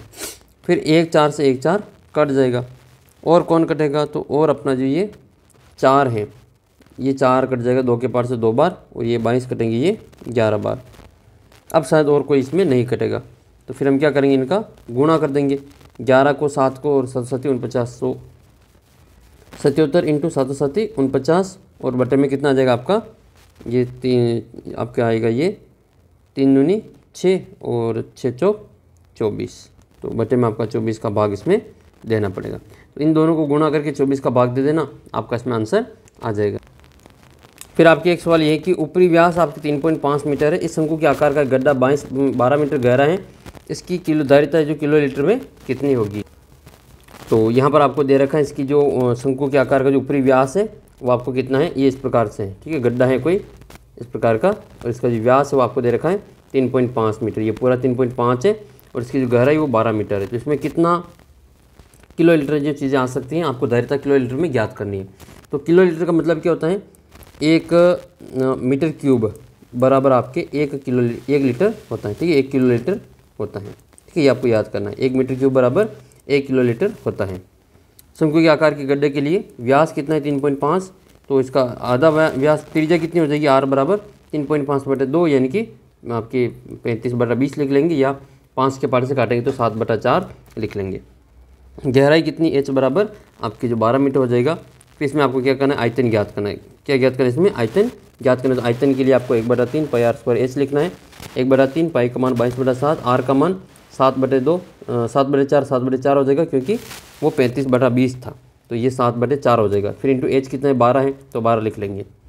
फिर आपके इसको काटेंगे तो 3 के बार से ये 12 कटेगा आपके 4 बार, 1 4 से 1 4 कट जाएंगे। फिर 2 के बार से 22 कटेंगे 11 बार, और ये 4 कटेंगे 2 बार, 1 7 से 1 7 कट जाएंगे। फिर आपके बचेगा ऊपर 11 इंटू 7 और बटे में 2, तो ये हो जाएगा आपका 11 7 77/2, और ये मीटर क्यूब है। 1 मीटर क्यूब बराबर कितना होता है 1 किलोलीटर होता है। तो इसका उत्तर आपको जो किलोलीटर में सीधा लिख लेना 22/7 किलोलीटर इसका जो उत्तर वो रहेगा। और आप चाहे तो फिर इसको जो पॉइंट में भी बता देना, 77/2 का मतलब कितना हो जाएगा 38.5 हो जाएगा। 2 का भाग दिया तो 38.5 किलोलीटर इसका उत्तर। फिर आपको ये सवाल मैं करवा चुका हूँ, शंकु के आकार का जो वक्र प्रस्थीय क्षेत्रफल आपकी कितना है 308 है, और इसकी तिर्यक ऊंचाई 14 है। तो इसके आधार की त्रिज्या ज्ञात करनी। एक बार और देख लेते हैं शंकु वाला आधार की त्रिज्या इसमें आपको ज्ञात कर। तो ये सवाल है आपका इसमें कि शंकु के आपको जो वक्र प्रस्थीय क्षेत्रफल दे रखा 308 और एल का मान 14 दे रखा है, इसमें आपको आर का मान इसमें ज्ञात करना। तो शंकु का वक्र प्रस्थीय क्षेत्रफल क्या दे रखा है 308 और एल का मान आपके दे रखा है 14, और इसका फॉर्मूला होता है आपके πr/l। तो इसका क्षेत्रफल कितना हो जाएगा 308 बराबर में πr/l, पाई का मान 22/7, आर एल का मान 14। फिर आर का मान ज्ञात करें तो 22 7 और 14 को से हटाएंगे तो 7 एकम 7 7 दूनी 14, ठीक है। और फिर हम यहाँ से आर का मान आपको ज्ञात करें तो 22 × 2 को यहाँ से हटाएंगे तो ये बटे में आ जाएगा। तो आर बराबर क्या आएगा आपके 308 और बटे में 22 × 2 आ जाएगा। तो 22 के पार से ये कटेगा आपके 22 एकम 22 और 22 चौक 88, तो ये 14 बार कटेगा। 7 के पार से 2 के पार से 14 आपके 7 बार कट जाएगा। तो आर का मान कितना आएगा आपके 7 सेंटीमीटर आ जाएगा, ठीक है। आर का मान ऐसे 7 सेंटीमीटर आ जाएगा। इसका कुल प्रस्थीय क्षेत्रफल ज्ञात करना हो तो ये मैंने आपको करवा दिया वैसे पहले मैंने, तो πr + l + r, तो 22/7 इंटू 7 और l का मान 14 और r का मान 7 है, इन दोनों को गुणा करेंगे और इन दोनों को जोड़ कर लेंगे। 7 से 7 कट जाएगा और 14 और 7 21 हो जाएगा। 21 × 22 462 इसका उत्तर बचेगा। फिर आपके सवाल है कि 14 सेमी जो त्रिज्या वाले गोले का आपको प्रस्थीय क्षेत्रफल ज्ञात करना है। 616 ये आपको बताते हैं 14 सेमी त्रिज्या वाले गोले का जो संपूर्ण प्रस्थीय क्षेत्र। तो ये सवाल आपका ये कि गोले का आपको प्रस्थीय क्षेत्रफल ज्ञात करना है और आर बराबर कितना है 14 है। तो 10.5 वाला तो करवा दिया पहले मैंने आपको, 14 वाला भी देख लेते हैं। तो आर का मान कितना है, आर का मान आपके 14 है। तो इसका जो फॉर्मूला इस प्रकार से लगाना है 4πr² और 4 इंटू पाई का मान 22/7 और आर का मान कितना 14 है, तो 14 × 14। 7 के बार से 14 2 बार कटेगा और 22 को गुणा करेंगे 4 से तो 22 चौक 88 आएगा। 88 इंटू 14 दूनी 28 आ जाएगा। तो 28 को 88 से गुणा करेंगे तो 24 64 इसका उत्तर आ जाएगा। इस प्रकार से आपको इसका आंसर 24 64 निकालना। फिर आपकी एक सवाल ये है कि उस गोले की आयतन ज्ञात कीजिए जिसकी जो त्रिज्या वो 7 सेंटीमीटर है। तो यहाँ पर आपको गोले का आयतन ज्ञात करना है। इस आर का मान कितना है 7 है। तो आर बराबर 7, तो गोले का आयतन हो जाएगा आपके 4/3 πr³, 4/3 22/7 पाई का मान 7 को 3 बार लिखेंगे क्योंकि आर का मान 7 है। 1 7 से 1 7 कट जाएगा और फिर आपके जो बचा हुआ है इनको गुणा कर देंगे 22 चौक 88 और 7 7 49 और बटे में आएगा आपका 3। तो इसको गुणा करेंगे तो आपके उत्तर आ जाएगा 4312 और बटे में आ जाएगा आपका 3। 3 का भाग देंगे इसमें तो इसका उत्तर आएगा आपके 1437.3 सेंटीमीटर क्यूब इसका आंसर आ जाएगा। फिर आपके एक इंपॉर्टेंट सवाल ये बनता है कि एक द्विबाहु त्रिभुज का परिमाप 30 सेंटीमीटर है, प्रत्येक की भुजा 12 सेंटीमीटर है। तो भुजा की लंबाई 12 सेंटीमीटर, तो त्रिभुज का क्षेत्रफल ज्ञात करना। पहले भी करवाया था, एक बार और कर लेते हैं। तो ये दे रखा आपको इसमें कि एक समद्विबाहु त्रिभुज का परिमाप 30 सेंटीमीटर है, बराबर भुजा आपके 12 सेंटीमीटर है। तो तीसरी भुजा आपको इसमें ज्ञात करनी पड़ेगी। तो इसमें ए और बी का मान इसमें 12 हो जाएगा, तो सी का मान ज्ञात करना पड़ेगा। तो ये आपके 30 दे रखा, तो ए + बी + सी और बराबर में आपके क्या हो जाएगा 30 हो जाएगा। तो ए का मान आपके 12 है, बी का मान भी 12 और सी का मान हमें ज्ञात करना है। बराबर में 30, 12 और 12 24, तो 24 प्लस सी बराबर 30 हो जाएगा। तो सी बराबर क्या आएगा आपके 30 - 24, तो बराबर कितना आएगा आपका 6 आ जाएगा। तो सी का मान आपके 6 आ जाएगा। एस का मान ज्ञात करना है तो ए + बी + सी बटा 2 करेंगे, 30 का एस का मान हो जाएगा और बटे में 30/2 आएगा। 30 इसका परिमाप है, 30/2 का मतलब 15 सेंटीमीटर इसका एस आ जाएगा। अब हीरोन के सूत्र में इसका मान लिखेंगे। हीरोन के सूत्र का जो फॉर्मूला वो इस प्रकार से आपको दे रखा है। तो क्षेत्रफल का सूत्र होता है एस - ए, ये वाला फॉर्मूला लिखेंगे। एस का मान इसमें 15 लिखेंगे और एस - ए 15 - 12, 15 - 12 और 15 - 6 करेंगे। 15 के 15 लिखेंगे, 15 में से 12 गए तो 3, 15 में से 12 गए तो 3 और 15 में से 6 गए तो 9 आ जाएगा। अभी 9 का हम क्या करेंगे, 3 इंटू 3 कर लेंगे, तो एक तो इससे 3 आएगा और एक से 3 आ जाएगा और अंदर 15 बचे हुए रह जाएंगे। तो ये आपके हो जाएगा 3 3 9 √15, इसका जो फाइनल उत्तर वो आपके आ जाएगा। और बाकी ये सवाल मैंने आपको पहले करवा रखा, जैसे उसके हिसाब से आप कर लेना। त्रिभुज की जो अनुपात दे रखा है 3, 5 और 7 वाला, वैसे ही ये सवाल है 300 वाला, सेम टू सेम सवाल है। इसमें आप पहले x का मान ज्ञात करेंगे, x का मान ज्ञात करने के बाद में फिर आपको ABC का मान ज्ञात करना पड़ेगा। x का मान ज्ञात कर लेंगे, ये 540 है, इन तीनों के साथ में जोड़ कर 54 हो जाएगा। x का मान आएगा आपके 10, a का मान 12x हो जाएगा यानी कि 120, b का मान 17x यानी कि 170, c का मान 25x यानी कि 250 हो जाएगा। फिर इसके बाद में इसका s का मान ज्ञात करेंगे, s का मान आपके a + b + c बटे 2, 540/2 यानी कि 270। हीरोन का फॉर्मूला लगाएंगे और हीरोन के फॉर्मूले में फिर आपको क्या करना है, इन सभी का मान लिखना है। s का मान 270, 270 माइनस a का मान 120 है, 270 माइनस b का मान 170 है, 270 माइनस c का मान आपके 250 है। इसमें से माइनस करेंगे तो यहाँ पे 270 बचेगा, यहाँ पर आपके 150 बचेगा, यहाँ पर आपके 100 बचेगा, यहाँ पर आपके 20 बचेगा। तो टुकड़े करेंगे तो 270 के टुकड़े क्या हो जाएगा आपके 9 × 3 27 × 10 270 हो जाएगा। 150 का 5 × 15 और 10, और 100 का आपके 10 × 10 हो जाएगा, 20 का 10 × 2 हो जाएगा। फिर इसके 2 के जोड़े बनाएंगे तो 9 का 9 के साथ में जोड़ा, 10 का 10 के साथ में, 10 का 10 के साथ में, 10 का 10 के साथ में जोड़ा, सब बन जाएंगे इसमें। तो इनको हम बाहर निकालेंगे यहाँ पे, तो बाहर के क्या आ जाएगा इसमें आपके, तो ये जो 10 है वो आपके इस प्रकार से आ जाएगा। ये 9, 3 का 3 के साथ में तो 9 हो जाएगा, और ये 3 3 9 हो जाएगा एक, और ये 5 दूनी 10 हो जाएगा, 5 और 2 10, ये 1 हो जाएगा। इस प्रकार से 9 10 10 3 बार आएंगे तो 9000 सेंटीमीटर स्क्वायर इसका आंसर आ जाएगा। बाकी फिर आपका एक समबाहु त्रिभुज का परिमाप दे रखा, जैसा मैंने आपको करवाया था, परिमाप आपके 30 दे रखा था और भुजा का मान हमने a = 10 निकाला था। वैसे ही आपको इस समबाहु त्रिभुज का जो परिमाप है वो आपको 180 दे रखा है। तो इसमें भुजा का मान कितना हो जाएगा, तो भुजा का मान जो a बराबर है वो आपके कितना हो जाएगा 180/3 यानी कि 60 हो जाएगा। तो a का मान कितना आएगा आपके 60 आ जाएगा। फिर आपको सीधा इसमें फॉर्मूला लगाना है, ये इसका फॉर्मूला होता है, सीधा फॉर्मूला है आपके √3/4 और a², ठीक है। तो यहाँ पर आपको a का मान मिल जाएगा, 60 आ जाएगा, s का मान आपके 90 आ जाएगा, और हीरोन के फॉर्मूले में लगा करके भी इसको याद कर सकते हैं।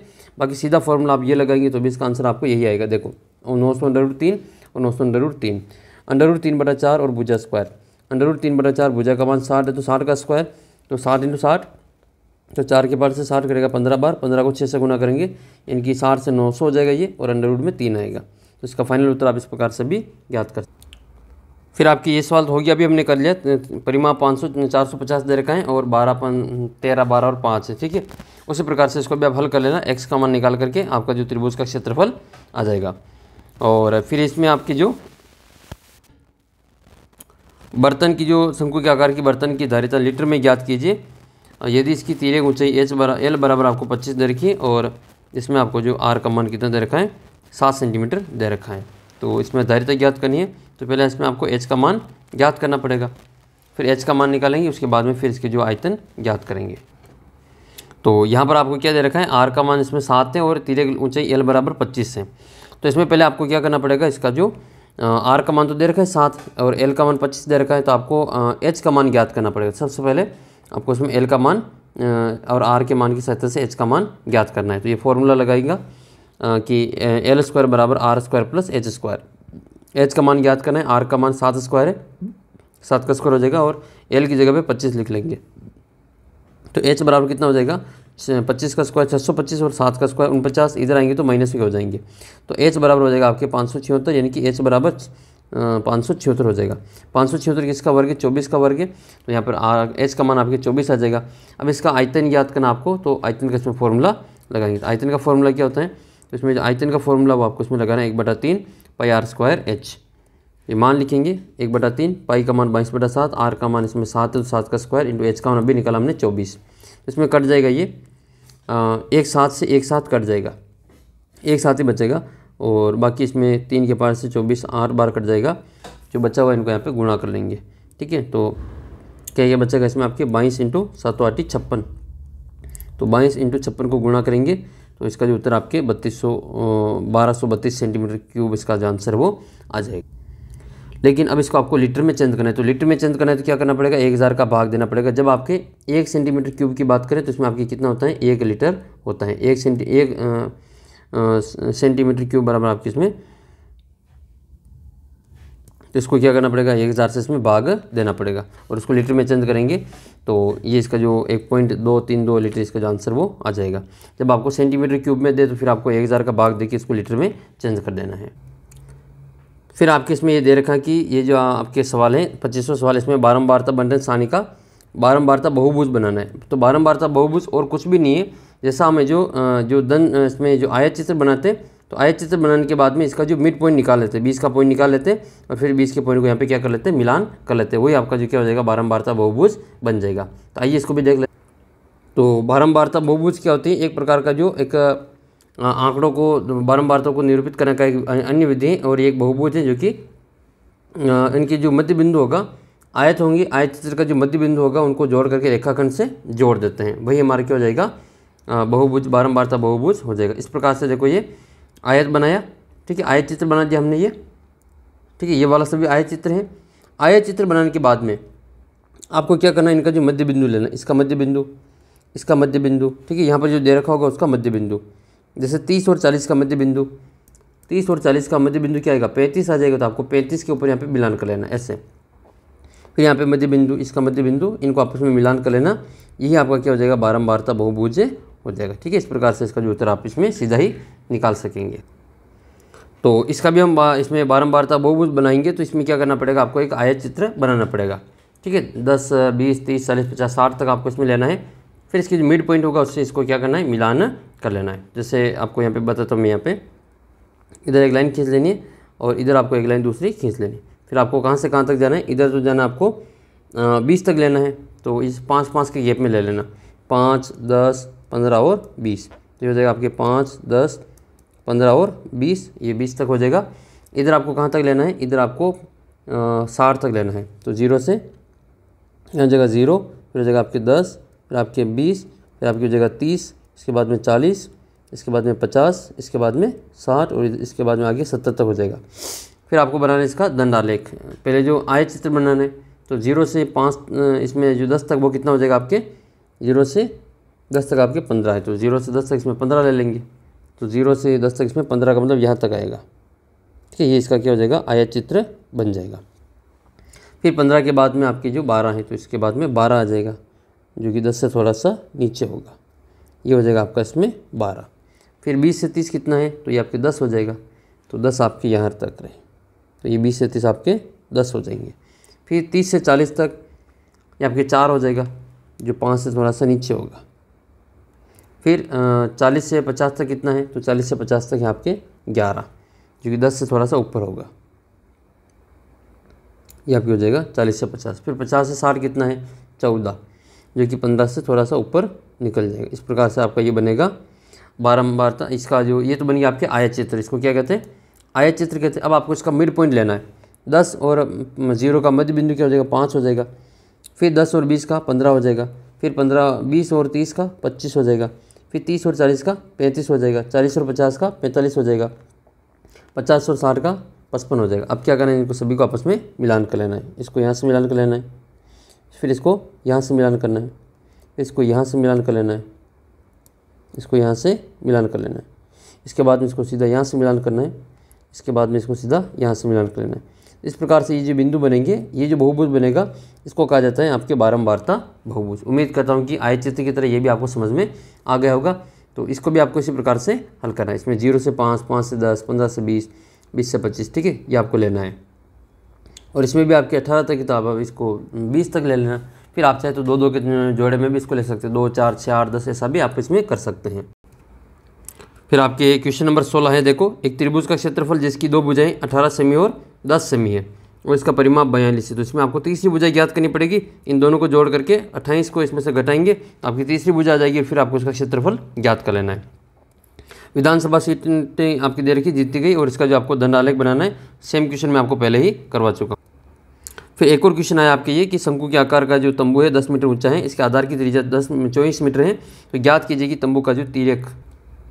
तो इसमें आपको बताना है कि तंबू की जो तिर्यक ऊंचाई वो कितनी है और लगे कैनवास का मूल्य कितना है। तो मैंने आपको पूरा करवा रखा है। इसमें आपको पहले ये तो आपके एच का मान हो जाएगा और ये आपके आर का मान हो जाएगा। फिर इसमें आपको क्या ज्ञात करना है, पाई आर एल निकालना पड़ेगा। तो पहले इसमें एल का मान निकालोगे जो कि 26 आएगा, और फिर 26 से इसको लास्ट में 27 से जो भी इसका वक्र प्रस्थि क्षेत्रफल आता है इसको 70 से गुणा कर देना है, और आपका जो उत्तर इसमें आ जाएगा। फिर आपके नेक्स्ट क्वेश्चन इस प्रकार से ये कि शंकु का व्यास 14 सेंटीमीटर, तिर्यक ऊंचाई आपके 10 है, तो इसका जो वक्र प्रस्थि क्षेत्रफल ज्ञात करना है।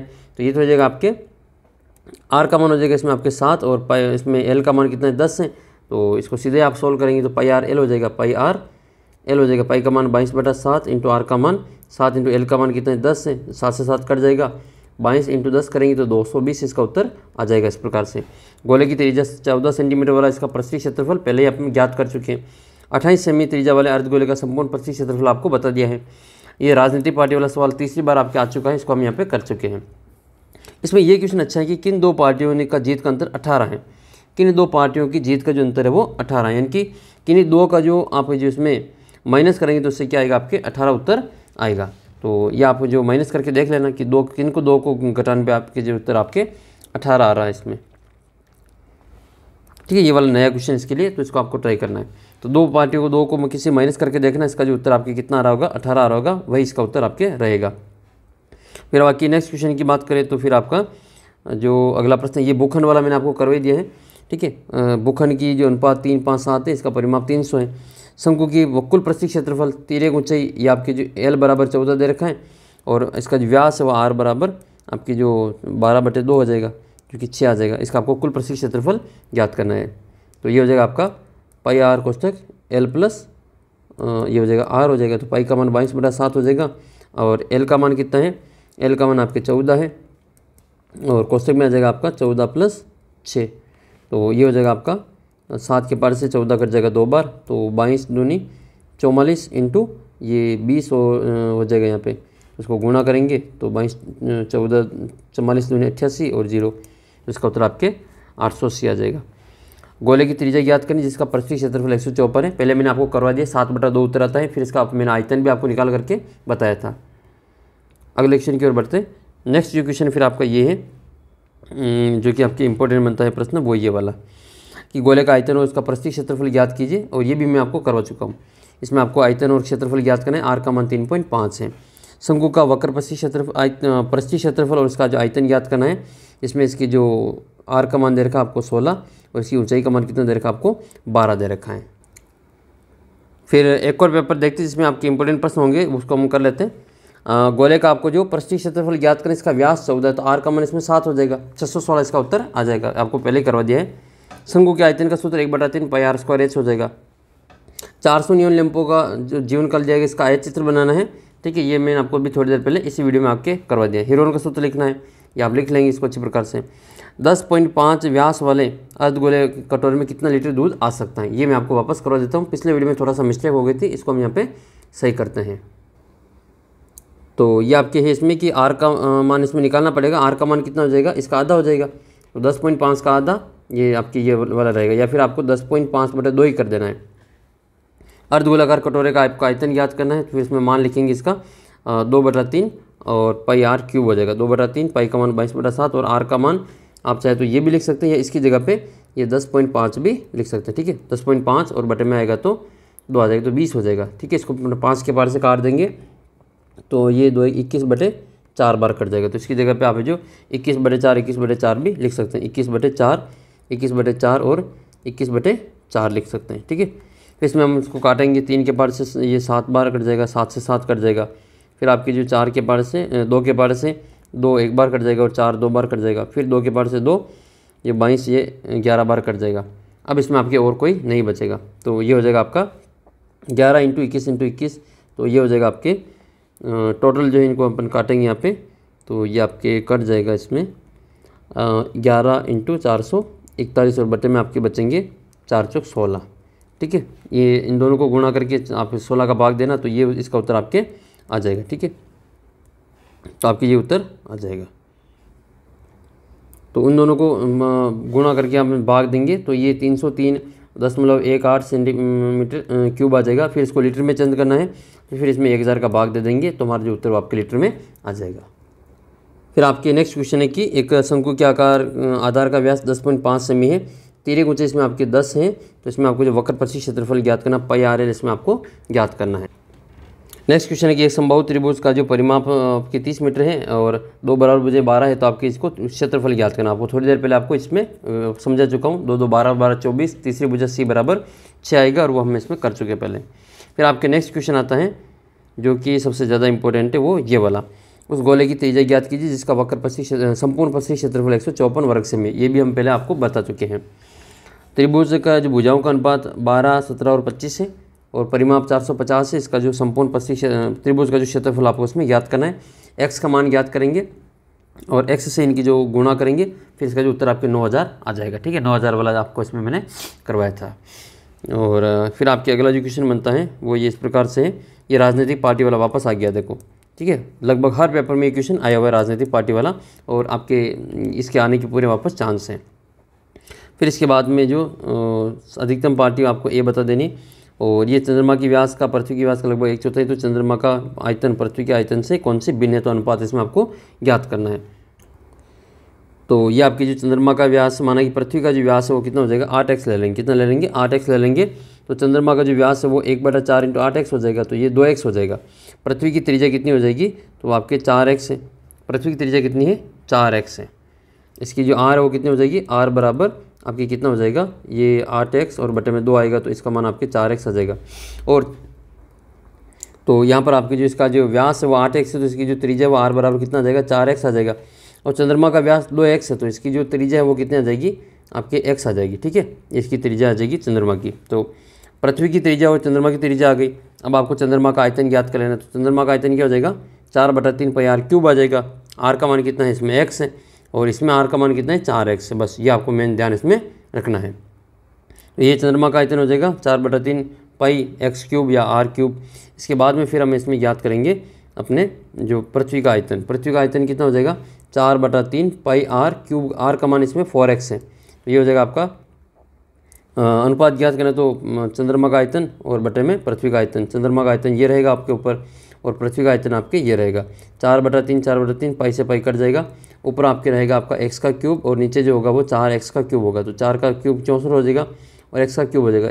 x क्यूब से x क्यूब कट जाएगा, ऊपर 1 बचेगा, नीचे 64 बचेंगे। तो इसका उत्तर कितना आएगा, 1/64, या फिर अनुपात में लिखेंगे तो 1/64 इसका उत्तर आ जाएगा।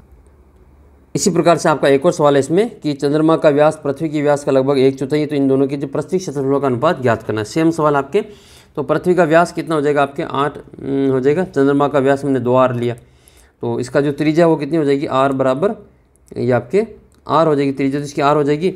और पृथ्वी की जो r है वो कितनी हो जाएगी, वो आपके 4r हो जाएगी। ठीक है, आधी हो जाएगी। तो चंद्रमा का जो r है वो आपकी त्रिज्या r होगी, और पृथ्वी का जो त्रिज्या है वो आपके 4r रहेगी।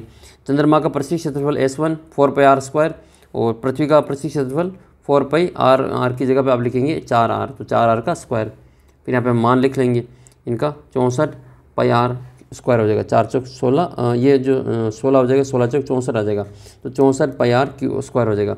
फिर ये πr² से πr² कट जाएगा, और बचेगा हमारा 4/64। तो 4 के बार से 4 एक बार, और 64 करेगा आपके 16 बार, तो 1:16 इसका उत्तर आएगा। क्षेत्रफलों का जो अनुपात है, क्षेत्रफलों का अनुपात वो आपके 1:16 है। और आयतनों का अनुपात पूछे तो आयतनों का अनुपात आपके 1:64 है, याद कर लेना। ठीक है, और क्योंकि 1/4 है, तो फिर इसमें आपको जो इसका अनुपात आपके यही आपके सेम रहेगा, फिक्स उत्तर इसका। फिर आपके ये क्वेश्चन आपके इंपॉर्टेंट बनता है कि ये देखो 49 वाला तो मैंने आपको पहले करवा दिया।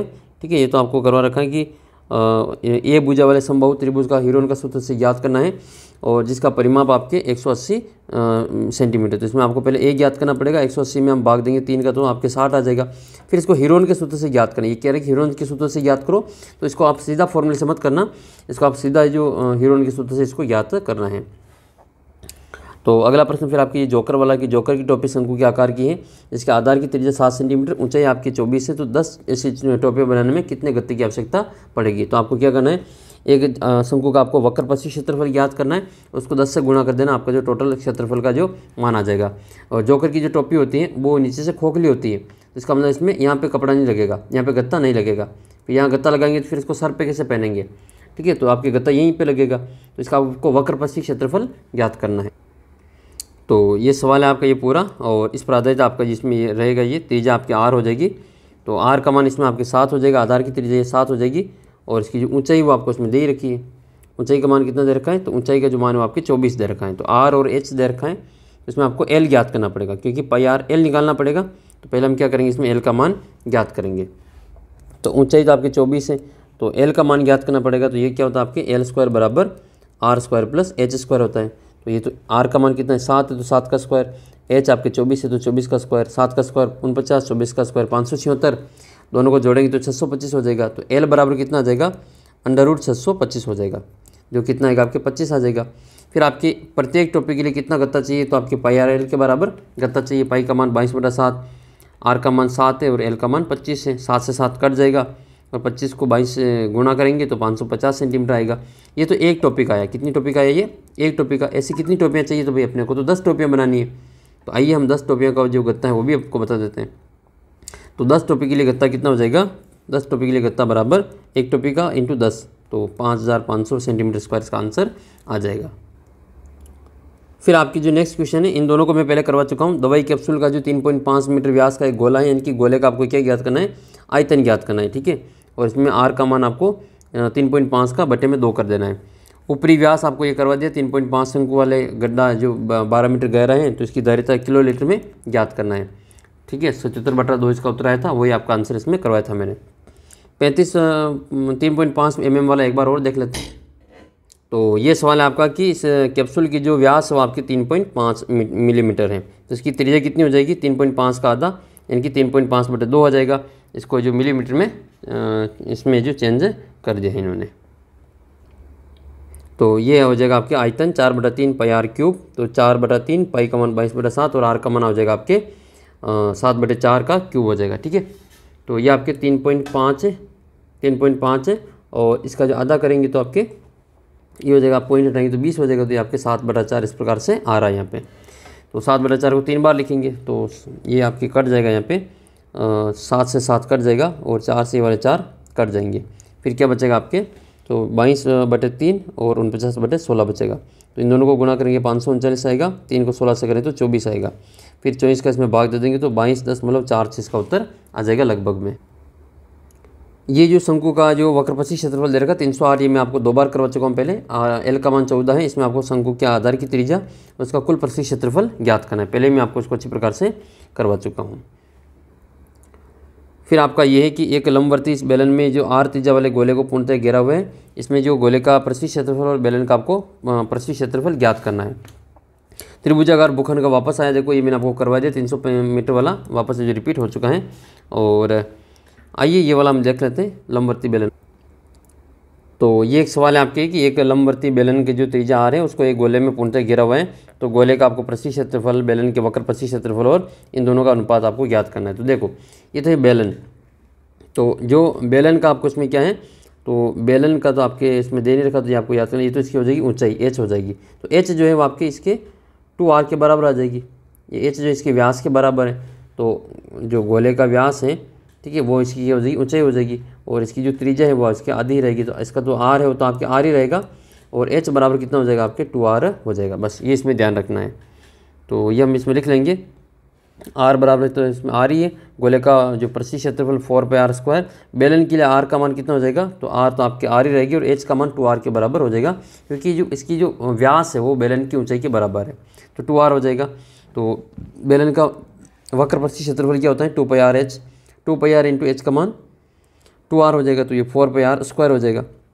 फिर इसका जो आपको अनुपात ज्ञात कर लेना है, तो 4πr² बटे 4πr², ये दोनों आपस में कट जाएंगे। तो ये आपके बेलन का, ये गोले का आपके आयतन है पृष्ठीय क्षेत्रफल, और ये आपके जो बेलन का जो वक्र पृष्ठीय क्षेत्रफल है 4πr², तो इसका अनुपात क्या हो जाएगा 1:1 हो जाएगा। अच्छा क्वेश्चन है, याद कर लेना। फिर आपके अगला क्वेश्चन है जो कि अच्छा क्वेश्चन बनता है ये भी, कि एक त्रिभुजाकार खेत की भुजाएं दे रखी है, इसका आपको क्षेत्रफल ज्ञात कर लेना है, और इसमें 2x3 मीटर माप की जो कितनी खेत की क्यारियाँ बनाई जा सकती है। तो इसमें आपको क्या करना है, इसका आपको क्षेत्रफल ज्ञात करना है। जैसे मान लो इसका जो क्षेत्रफल आता है आपके, इसका जो क्षेत्रफल है आपके 5400 ये आ जाता है आपके, ठीक है, ये आ जाएगा। जैसे कि आपके ये वाला इसका क्षेत्रफल आपके आ जाएगा, ठीक है, ये आपका जो क्षेत्रफल है वो आ गया, ठीक है। इस प्रकार से आपका क्षेत्रफल आया। तो इसमें आपके 2x3 माप की कितनी जो क्यारियाँ बनाई जा सकती है, तो इसमें आपको 2x3 का लास्ट में भाग दे देना है, 2 × 3 का यानी कि 2 × 6 का इसमें भाग दे देना, आपको क्यारियों की संख्या आ जाएगी। पहले खेत का क्षेत्रफल निकालना है, फिर जिसमें जो भी उत्तर आए उसमें 2 × 3 का यानी कि 6 का भाग दे देना, क्यारियों की संख्या आ जाएगी। फिर आपका नेक्स्ट क्वेश्चन है ये कि ये पेपर है ये कि एक लंबवर्ती शंकु की जो आपको दे रखी है इसमें प्रस्थि क्षेत्रफल ज्ञात करना है, वक्र प्रस्थि। इसमें एल का मान तो आपके 21 है और आर का मान कितना आपके 7 है। तो ये जब पाई आर एल लगा देना, इसमें आपको पाई आर एल अभी बताया थोड़ी देर पहले। तो पाई का मान 22/7 इंटू आर का मान 7 है और एल का मान कितना हो जाएगा 21 हो जाएगा। तो 7 से 7 कट जाएगा और 22 और 21 आपस में गुणा हो जाएगा। तो 22 × 21 गुणा कर देना, आपका आंसर आ जाएगा। फिर ये वाला कि इसको आपको क्या बनाना है, दंड आलेख बनाना है। तो एक तरफ आपको ग्रोसरी लेनी है, शिक्षा लेनी है, दवाइयाँ और विविध लेनी है, फिर 1000 रुपये में खर्च लेना है और इसका जो पूरा आपको दंड आलेख इसमें खींच लेना है। ठीक है, इसका जो दंड आलेख आपको यहाँ पे बन जाएगा। फिर इसके बाद में आपको क्या करना है, इसके इंपॉर्टेंट प्रश्न की बात करें तो ये वाला इंपॉर्टेंट है कि उस गोले की त्रिज्या ज्ञात कीजिए जिसका प्रस्थि क्षेत्रफल 154 है। इसको भी हमने जो सोल्व करके बता दिया आपको। शंकु का वक्र प्रस्थि क्षेत्रफल 308 है, इसकी त्रिज्या ऊंचाई 14 है, तो इसमें आपको कुल प्रस्थि क्षेत्रफल ज्ञात करना है। ये भी मैंने आपको करवा दिया पिछले इसी वीडियो में। फिर आपके अगला प्रश्न ये है कि एक भूखंड का जो भुजाओं का अनुपात 3, 5, 7 है, उसका परिमाप 300 मीटर है, तो इसका भूखंड का क्षेत्रफल ज्ञात करना है। ये व्यास 10.5 सेमी अर्धगोलाकार कटोरे में कितना दूध आ सकता है, ये भी मैंने आपको करवा दिया है। और ये आयत चित्र है, इसका आयत चित्र आपको अभी थोड़ी देर पहले सवाल करवाया था, ठीक उसी प्रकार से इसको भी आपको हल करवाना है। और शंकु के आकार का कोई गुंबद है जिसकी तिर्यक ऊंचाई और आधार का व्यास ये दे रखा है, तो इस पर 210 रुपये प्रति मीटर स्क्वायर की दर से सफेदी करवाने का खर्चा ज्ञात करना है। तो सेम वही सवाल है, इसमें आपको जो कैनवास का जैसे खर्चा ज्ञात किया था वैसे इसमें खर्चा ज्ञात करना है। तो लास्ट में 210 से इसको गुणा कर देना है। और फिर आपके ये अर्ध गोलाकार गुंबद है, तो इसमें सफेदी कराने के लिए इसका जो वक्र प्रस्थि क्षेत्रफल ज्ञात करना पड़ेगा। ठीक है, और इसमें हवा का आयतन ज्ञात करना है, तो इसका जो अर्ध गोले का आपको आयतन ज्ञात कर लेना है। फिर लास्ट में जो इसको 2 रुपये प्रति वर्ग मीटर के हिसाब से खर्चा ज्ञात करना है, तो उसमें जो 2 रुपये से इसको टोटल जो इसमें गुणा कर देना है।